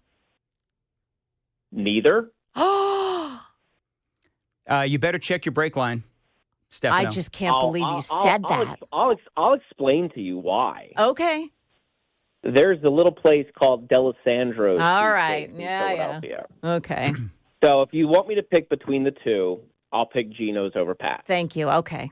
But I will. I'll go to Tony Luke's or Jim's? Delisandro's, or there's a little place called Sonny's Cheesesteaks in Philadelphia. It's lesser known. It's near the Blue Cross River Rink. That place is very good. Okay.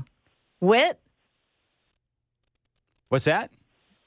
He'll know. Is it wit or without? Wit. Wit. Okay. Okay, but he said with, not wit.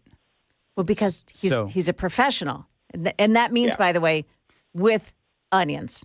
Oh, got it. Yeah. Okay, very good. All right, I was just checking his at bona Pat's and fides. Geno's, you walk up and you say cheesesteak with or without, and Right. that's it. That's all they need to know. All right, Otherwise, they very good. become the cheesesteak Nazis. Who was the quarterback? What's the quarterback's name for the Eagles that refused to show up? Jalen Hurts. So were you upset that Jalen Hurts refused to go to the White House without taking a political opinion? But what did you think of that? Listen, these guys can do whatever they want. It doesn't matter either way. Their schedules are so packed full of everything that they're running around doing all sorts of stuff. It is what it is, no matter what way you want to look at it. Yep. Okay. Very good. And I totally understand that. Are you looking forward to the Phillies this year? Yeah, the Philadelphia Phillies. They're starting a little slow, but I Mhm. think they'll get there as we go through the season. All right. Well, I don't have anything else for Stefano DiPietro. I do appreciate, by the way, the critique of my joke and my delivery.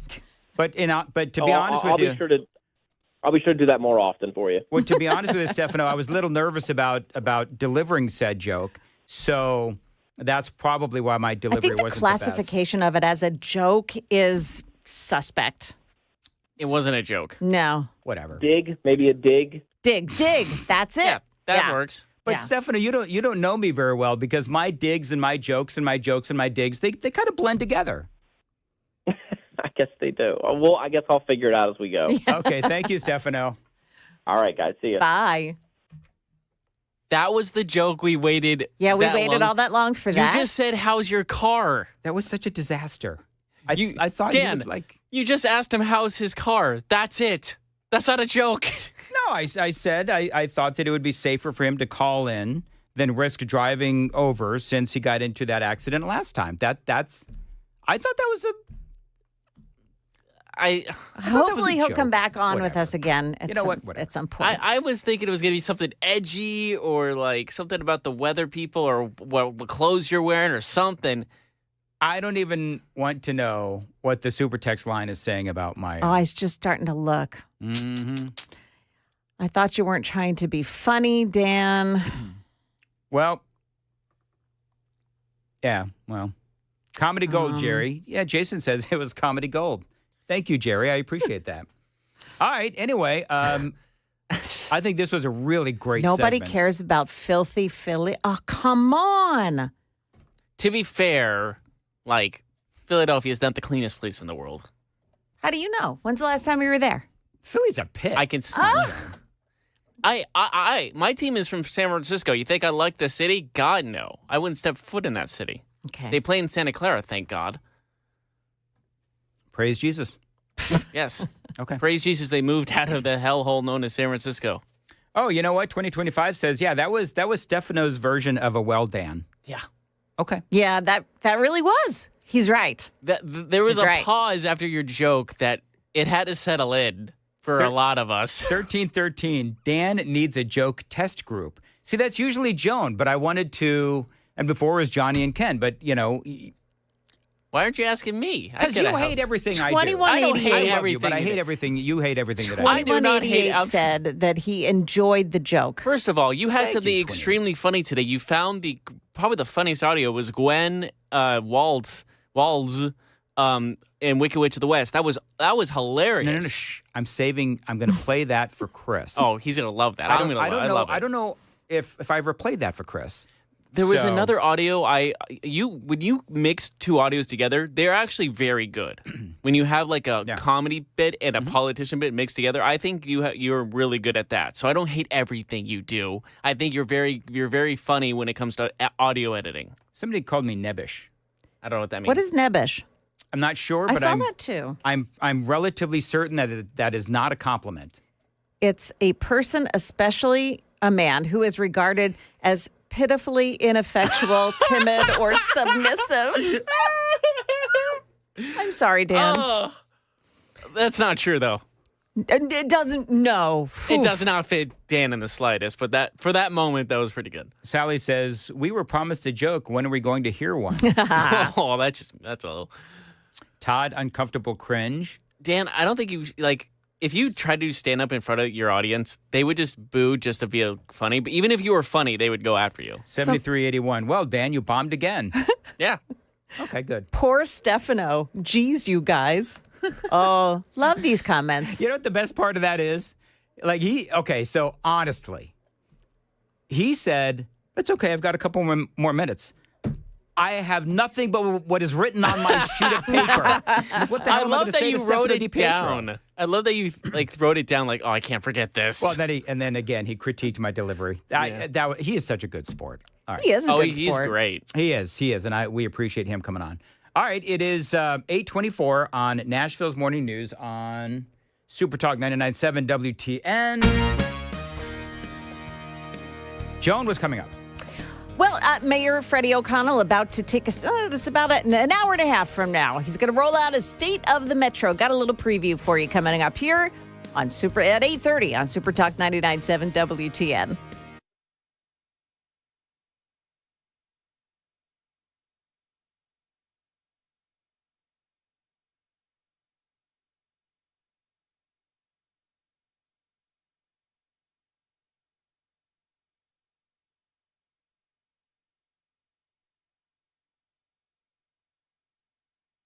$78.92 says, I brought up iHeart so that I could hear this joke walking into work, and that was it. 8:25, Nashville's Morning News on Super Talk 99.7. Nashville Tent and Awning. All right, listen, if you've got an event coming up in the summertime, you know that in Middle Tennessee, a couple of different things can happen. Number one, it's going to start raining really hard. And number two, it's going to be really hot. Well, Nashville Tent and Awning, if you've got something going on in your backyard, maybe in a park, whatever, they can put up an amazing, incredible enclosure that can protect you from the elements. And so if you've got a birthday party, maybe a wedding, maybe a graduation party, whatever, they can help you with an incredible enclosure. Now, what they can do is they can actually extend your living space with that backyard enclosure so that you can enjoy the nice shade as the sun gets hotter and we head into summer. Now, if you have an event for work coming up, they can do the same thing there with the tent or enclosure. Nashville Tent and Awning, they've been helping Middle Tennesseans, listen to this, since 1884. And they've worked with the Titans, Vanderbilt, and the Grand Ole Opry, to name just a few. Find them online, ntaco.com and taco.com, 615-329-3701 for Nashville Tent and Awning.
828 on Super Talk 99.7 WTN. Friends, avoid the stress of preparing to sell your home with the guaranteed offer from Mark Spain Real Estate.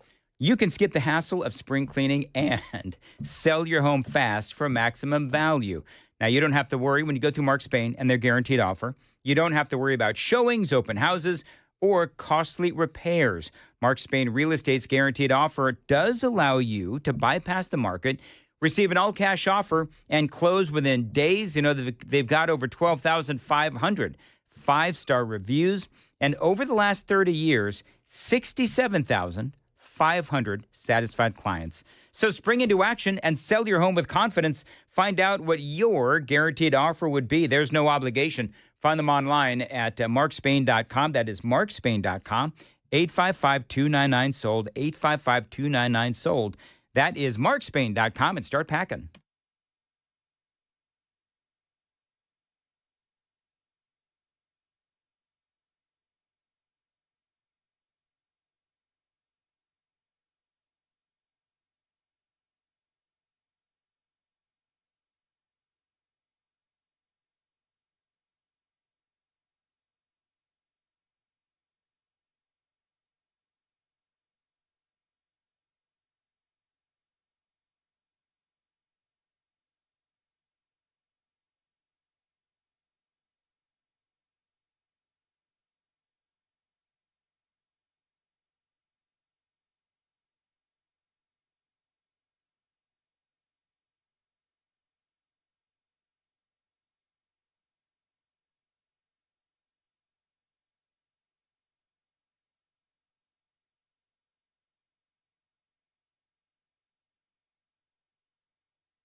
Good morning. It is now 8:30, and I'm Joan Jones with your top stories. Mayor Freddie O'Connell is rolling out a State of the Metro speech today, outlining the city's priorities and progress.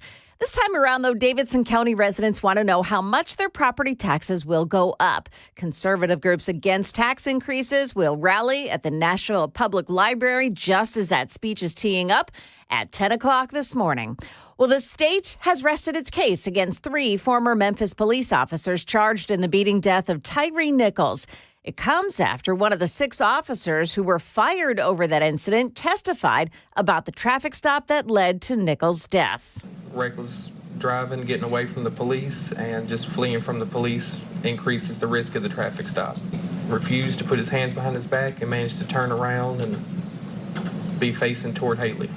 Preston Hemphill is that man's name. He was never criminally charged. That trial continues in Chattanooga today.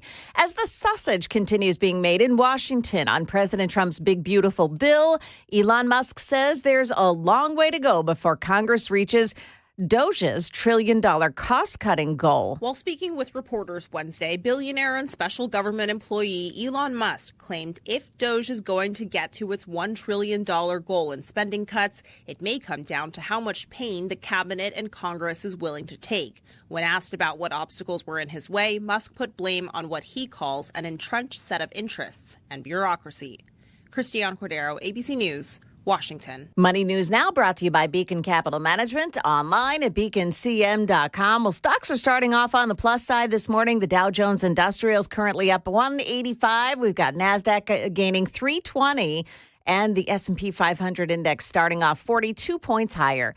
That's the latest news. We've got traffic and weather ahead. I'm Joan Jones, WTN News. Thank you, Joan. 8:32, Nashville's Morning News on Super Talk 99.7 WTN. Listen, for over 50 years, my friends at Brentwood Jewelry, they've been proudly serving the Brentwood community with exceptional style and exceptional deals every single day. Now, as a family-owned and operated business spanning 3 generations, they're deeply rooted in this community. From Salem Service and Special Forces to his son serving as local firefighters, the Amamali family, they are dedicated to giving back in a time where it is imperative to support local. You need to shop Brentwood Jewelry. Now, this is the official jewelry store of the Mandis House, And Mother's Day is coming up, guys. So if you need some good ideas on what to get the mom in your life for Mother's Day, check out my friends at Brentwood Jewelry. They've got exceptional style and exceptional deals every day. They've been doing it for over 50 years, and they're in the heart of Brentwood, 7012 Church Street East. Again, located in the heart of Brentwood, just off Franklin Road. Find them online at brentwoodjewelry.com.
$8:34 on WTN. Listen, the weather in Middle Tennessee, today included, we always know that it can get crazy, which is why you need a backup home standby generator from my friends at the Generator Super Center. Now, they are the nation's #1 Generac generator dealer. So when the power goes out in your neighborhood, your backup home standby generator is going to keep your power on, again, from Generator Super Center. Get a free quote and get peace of mind when you have one installed. They do feature expert installation, 24-hour monitoring. They're not going to leave you in the dark. And yes, financing is available. 615-879-1952. 615-879-1952. Find them online anytime. GeneratorSuperCenterofNashville.com. 40 westbound lanes in Glen Cliff at Spence Lane. Got a crash and the right shoulder is blocked off. Also, Gray Bar Lane at Leland Lane in Green Hills. That's a crash scene. And there is a crash involving some injuries. Smith Springs Road in Una at Murfreesboro Pike. Traffic every 10 minutes every morning on Super Talk 99.7 WTN.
$8:37, Nashville's Morning News on Super Talk 99.7 WTN. And welcome on into the crisscross handoff with Chris Hand. What's your name?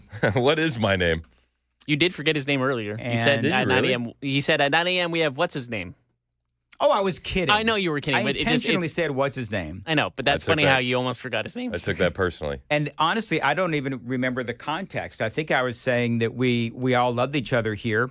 Yeah. With Murphy Show and Chad Benson. And who's that guy at 9? So there you go. So anyway, I thought that it was funny. Love it. Boy, I am just the jokes are aplenty today, aren't they? You've been on a roll. Your joke with Stefano was clutch, man. Mm-hmm. Were you slapping your knee and everything? I thought the buildup was more than worth it. He had to pull over on the side of the road and stop. Oh my gosh. Murphy Show is here. The joke landed 2 people here now. Hold on, there was somebody that Hey, made Matt, how are you? I'm great, Dan. How are you? Did you like my Stefano DiPietro joke? Before we talk about that, I have something. Y'all remember that time that Dan had a really terrible day and he was unable to fulfill his professional obligations? That was funny, huh? That's funny. When a funny did that day. happen? I don't know. That's never happened. I mean, you brought that up to Stefano. I figured I'd bring it up. Oh. Whatever. You're going to the big thing Hey, today. remember that day you had an accident? Remember that day? That was funny. You're gonna have to be more specific, man. Because they're still trying to air out the studio from the last accident I had. Oh, no. When I got well Dan by Marsha Blackburn, a senator. Well, Dan. Hey, See, another joke just bombed. I don't know. What is it with me today? I just got to stop talking. I don't know about you, Chris. Find someone in your life that you love as much as Dan loves Stefano. That's all I have. Listen, I love that he played right along. It was awesome. He was a team player. You prefer playful Stefano. Yes, I do. Yes, I do. as opposed to serious. As a serious. Yes, I do. Now, I hope you appreciate, though, Murphy Show, because I actually, the whole purpose was him doing a weather report over Nashville's public library to find out how the weather is going to be for the big event that you're going to be going to in a few minutes. Weather people love that, too. Yes. It's like, hey, is it going to rain in my neighborhood? Well, that's exactly why I did it. How is the weather going to be over the Nashville Public Library between 9 and 11? We were just wondering if it's just going to be you and Pamela Furr out there shouting at the sky, or if there's going to actually be people showing up. I think there's probably going to be some people showing up. I think there are more people in Davidson County that are conservative than get credit.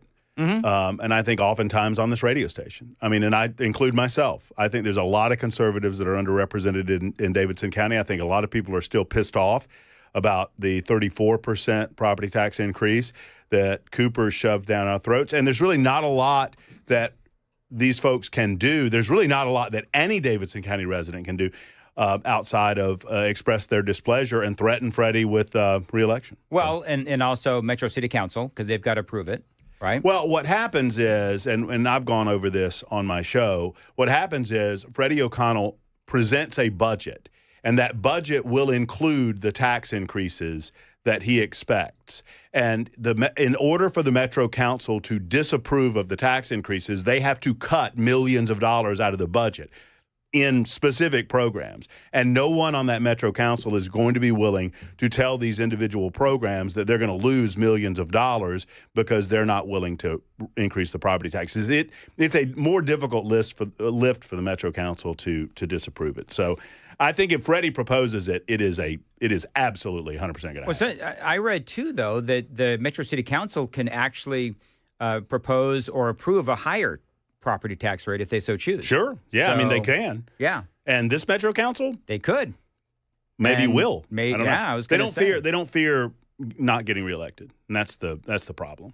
Yeah, they don't fear the voters because they count on voter apathy so there's two things going on. Number one is you do have voter apathy. Number two, and I talked about this earlier, you have people, and Pamela talked about it during your interview with her yesterday, where she said that she was talking to somebody who lives in Nashville who had no idea this was even going on. So there's an ignorance and an apathy among, and I'm going to say there's a lot of conservative and Republicans who, are also ignorant on issues. But when people don't even know that their property taxes may be raised another 30% and they don't even know that's going on, I think that benefits people like Freddie O'Connell and the Metro City Council. Well, and this dude is talking out of both sides of his mouth, right? On one hand, he claims that he wants to bring affordable housing into the city of Nashville. And on the other hand, he's increasing the unlikelihood that anyone's going to be able to afford housing in the city of Nashville, because obviously if I'm a property owner and my taxes go up by 30% on the property that I own, I'm going to pass that on to Chris Hand or Dan Mandis or whomever is renting my property, which is what's going to happen. It's a very regressive tax, and it's going to prevent people from being able to live in the city. And it's going to impact, and what I've been trying to tell people, in the metro area, it impacts Sumner County and Rutherford County and Wilson County, because people that live in Davidson County that have the ability are going to move to those communities and put a strain on civil services there. And on a strain on the roads and a strain on the other things that they're bringing. I just want to jump in real quick and let everybody know Rutherford is full. So is Wilson County. Focus on Sumner. Yeah, that's what everybody's like. Sumner's full, Wilson's full. Everybody's like, we're full. Don't come here, please. I hate to break it to you. Rutherford is packed. Forget about all that land off Golden Bear Gateway in Wilson County. Forget about all that. No. Don't go there. Coffee County is packed, full. Coffee County's nobody packed. else. Williamson also. Well, KGB says Williamson, and Jones says Coffee County also full. I hear Kentucky's nice. Really? Portland, You know Tennessee, what? beautiful place. Tennessee Go is find it. packed. We're good. Tennessee is packed. We're all good. Well, I'm glad you're going out there, and you're going to have fun. I'm going to call Chris Hand a little bit later on. Let Okay, you know how good. Murphy's out there doing the people's work, so he's gonna Let him know how it's going. he's gonna You join. going to have a in the show. bullhorn? I will not. I will not have. Well, I should call my buddy Justin Jones and ask him if I can borrow his bullhorn. You should. Do you have any chains to chain yourself to anything? Are you and I Pamela could do Furr that. going to handcuff Can you get- yourselves to a light post? Ooh, And get here's some the cement. thing. The question is, will we actually see Freddie O'Connell or anybody from the Metro Council? Because we realize there's a parking deck next to the public library, and the possibility exists that they're going to go inside that parking deck and sneak in through the back door. And if he tries to do that, I'm going into the parking garage to get Fred. And Freddie's coming on the show this afternoon, by the way. Yes. Well, So, I think- unless you start stalking him in a parking lot. I think you have a better chance of seeing a homeless guy pooping out there than you do seeing Freddie O'Connell. I'm just going to let you know. All right, very good. Well, all right, we'll see you guys. Looking forward to your reports. Hey, y'all have fun. Hey, watch out for the jokes. He'll get you. They creep up when you least expect it. It's the delivery. Matt Murphy, ladies and gentlemen. Do you know what the highlight of my morning was though today? KGB knows this happened. So, and Joan, you don't know this happened. Okay. So I'm in the midst of a bit, and I said your name like a couple of times, and then I look to my left, and there's Joan Jones walking down Walking to the hallway. I was giving you the signal too. I looked and she wasn't there, and I was cutting. I was like, no. It's all Sometimes good. I go Don't get go. coffee. It's all good. Yeah. You handled that great. You just kept going. I wait till Joan leaves the newsroom, and then I go, Joan, if you disagree, speak up now. And then I wait, and I go, thanks, Joan. And then I keep going. Yeah. Joan, if you think I'm great, just don't say anything. we actually see that was a funny joke, but I kind of stole it from you. Yeah, it's all yours, Dan. Whatever. Hey, do you remember this? Hold on. Somebody said on the super text line that your joke this morning left an aperture in their morning. Oh, I thought that was just what perfect. a callback. I love it. KGB, do we have audio? Yes, you do. So, do you remember this? We were talking earlier. Have you heard what Tim Walz said about giving how he was going to be the code talker for the yes, about how he was going to be the code talker for the white bros for Harris? Is it just me, or does he starts getting weirder and weirder as he gets older? Or maybe is it just the more that we become familiar with Tim Walz, the weirder he gets? I think it's a little bit of both. Is it? I think bit it's of a both? mixed bag. And if that's who you pick to be your code talker for white bros to make it okay to vote for Harris, yep. Maybe next time you pick somebody a little less fancy. So this is that audio. Look, my job was to do it. Look, I knew I was on the ticket. I would argue because we did a lot of amazing progressive things in Minnesota that improved people's lives. But I also was on the ticket, quite honestly, because I could code talk to white guys watching football, fixing their truck, doing that I could put them at ease. I was the permission structure to say, look, you can do this and vote for this. And you look across those swing states, with the exception of Minnesota, we didn't get enough of those votes. No, you failed epically. Yeah, and they picked a hell of a code talker. You remember when he couldn't load his shotgun during a duck hunt? I remember that. Yeah, I remember that. Nailed it. So then we started talking about. Do you remember his wife? Oh yeah. What was her name? Gwen. And do you remember the one that loves the smell of burnt tires during the George Floyd protests? Do you remember how shrill she sounded when she was screaming about turn the page, Donald Trump? Do you remember when I did this? Bye-bye, Donald Trump, and your little dog, too. Do you remember when I did that? Gold. It was gold, Dan. I thought that was gold. I had forgotten all about that. And for folks who don't know, I thought she sounded weirdly enough like the Wicked Witch of the West. And so I put them together. And it's oddly so enough, accurate. It was Amanda smash up. It was It was awesome. Bye-bye, Donald Trump, and your little dog, too. It works. It does. It's it the flows. same person. It is so amazing. Yeah, Corporate wants to know the difference between these two clips. They're the same clip. That's the exact same one. And of course, everybody starts bringing up the whole thing I said about the Wicked Witch of the West, which we're not going to get into. You brought something to this. We'll save that for another day. We're not going to bring that up today? No, we're not going to bring that up. You go. All right. You got a Disney cruise coming up that you're pretty excited about, I heard. Are you? Wait, I'm really? not going on a Disney cruise. Oh. I'm going on a cruise, but it's not a Disney cruise. Are you sure? What kind of cruise? Hashtag not a Disney cruise. What's the cruise line called? Is it Carnival? No. God, no. Because I got a story here for you, Dan. Okay. You've heard of the Do Not Fly list. Yes, of course. Yeah, famously Tulsi Gabbard was put on the Do Not Fly list. Yep.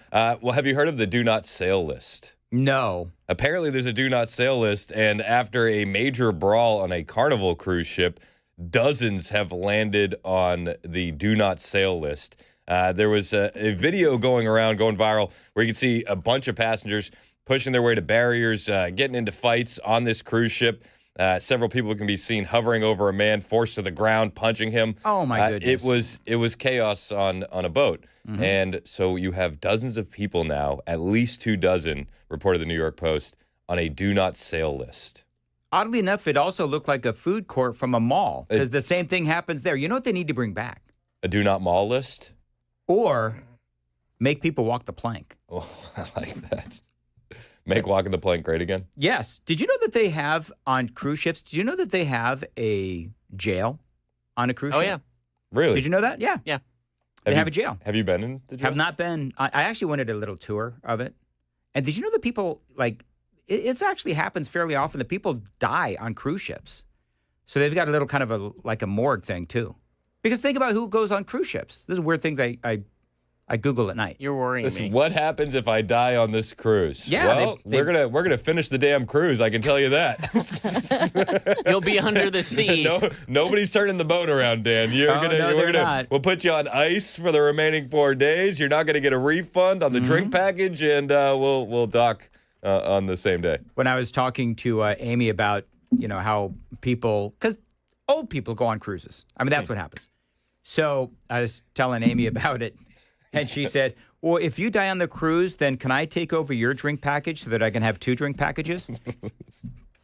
That's one way to end up in cruise ship jail. Weekend at Bernie's. Just put on some sunglasses, have you walk to the bar, order something, and then she takes the drink. Anyway, so I'm not going on a Disney cruise. I'm trying to remember who it is. I don't know if my lovely missus is listening. Royal Caribbean. Royal Caribbean. Do they have free-for-all brawls on the Royal Caribbeans? Not so far. I've only been on one. I did try to start one, but nobody would jump in with me, so, yeah. I'd pay money to see you drunk on a cruise trying to start a fight. Who else? Right? We could sell out a cruise ship if the promise was, man, this is going to get drunk and start fights. Oh my, yes, we would. In a heartbeat. This audience? Entire population of Tennessee would be in there. You know what? I'm actually way too, well, as Joan knows, I'm way too friendly when I'm a little tipsy. Oh? Yeah, I go in for the hugs. I've heard. Maybe we just have to find the right drink. Somebody may toss you right over the side if you go in for a hug. It's just body slam. Just may. Yeah. Or I'll just fall. We know wine makes you hug. Makes you want to hug. There's got to be a drink that makes you want to fight. Maybe a whiskey or something like that. Nope.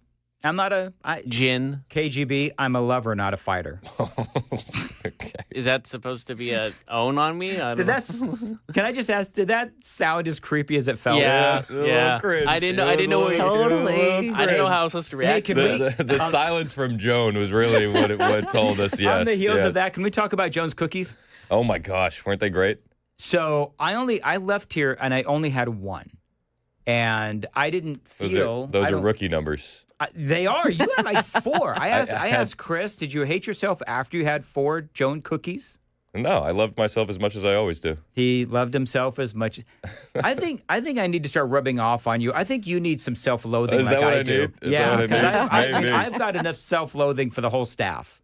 Man, I'm riding high. Are you riding? Well, yeah, I had all that chocolate from sugar from Jones Cookies. And I think it's important to note I'm the assistant coach of one of the most successful kid pitch major Little League teams in Murfreesboro right now.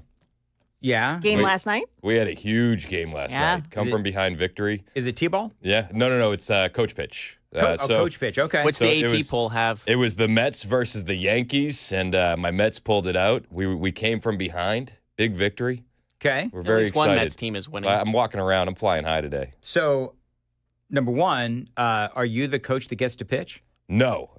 I would be beaning those kids. Is it overhand or underhand? It's overhand. I'm the coach that does the war paint, and that's pretty much where the extent of my baseball knowledge ends. You want stripes or you want crosses? That's it for Coach Chris. Okay, very good. So do you do the signals for when runners are on base? I throw signals, but nobody knows what it's for. He's throwing a signal to the other team with the middle finger. Yeah. That's what it is. To bring snacks. Just when the Mets win, Chris just goes and flips off every kid on the other team. Chris is out there with his shirt off and an M on his belly. And he's trying to do the just in the kids' faces is all. As we're supposed to be shaking hands and showing good sportsmanship, my shirt's off. I'm doing the helicopter. Yeah. I decided a long time ago that I would never be a ball coach again for my kids' teams. Parents are a-holes. It's wild. Right? Isn't it crazy? Parents are crazy. Yeah. And, you have to try to get in all the kids to play. Why is my kid riding the bench? Why is that You kid? want to hear a story. What? My dad was the manager for my Little League team. We eventually won the championship, by the way. Did he make you ride the bench? No. So sorry. Yeah, sorry, no. Jeff. Yeah. Well, we You're won just not cutting it. Yeah, he almost did as a joke. But anyways, so he was like, you pick the players and all that stuff. He picked my best friend to be on the team, but dad was so upset that my dad didn't pick his kid. He had to do a trade. They traded Little League players, and I lost my best friend off my team because a parent complained that he was on the wrong, quote unquote, wrong team. I've never heard of a Little League doing trades. Have you? This was a first in the city's history. Bet they didn't do it again. Sally says you're neither a lover nor a fighter. You're nebbish. This has been the day that I've had today. The super text line has been absolutely brutal all day, and I don't know what I did except tell bad jokes. You're nebbish? Nebbish.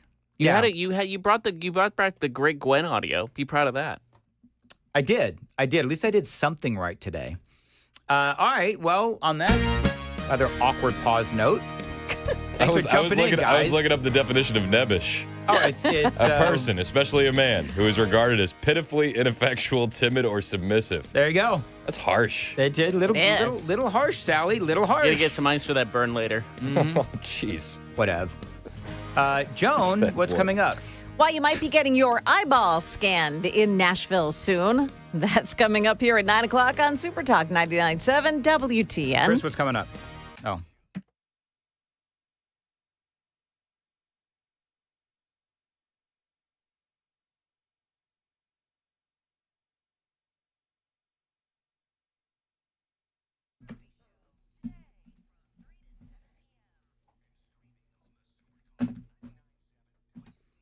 All right, real quick, Chris, what's going on? What do you got coming up? All right, so we're going to be talking about Trump making history with that Ukraine minerals deal. We'll talk about illegals and whether or not they're going to get taxpayer-funded lawyers, and we'll talk about the Democrat Civil War.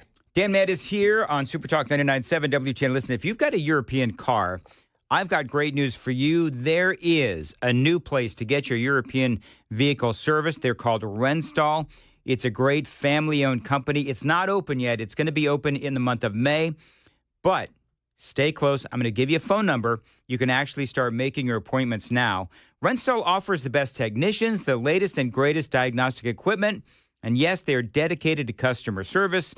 Again, this is a family-owned company. This is dealer-level service, family-level care, honest pricing as well. Not a corporate mindset, just a family business helping out our neighbors and friends by delivering honesty, respect, and exceptional service as well. They're locally owned and they're locally operated and exclusively work on all European vehicles. So check them out. They also, by the way, give a first responder, a veterans discount as well of 10%. Find them online. It is itrustmymechanic.com. itrustmymechanic.com. That's their website. The phone number, 615-777-7100, 615-777-7100. Conveniently located directly across the street from the Academy of Country Music and Live Nation. itrustmymechanic.com.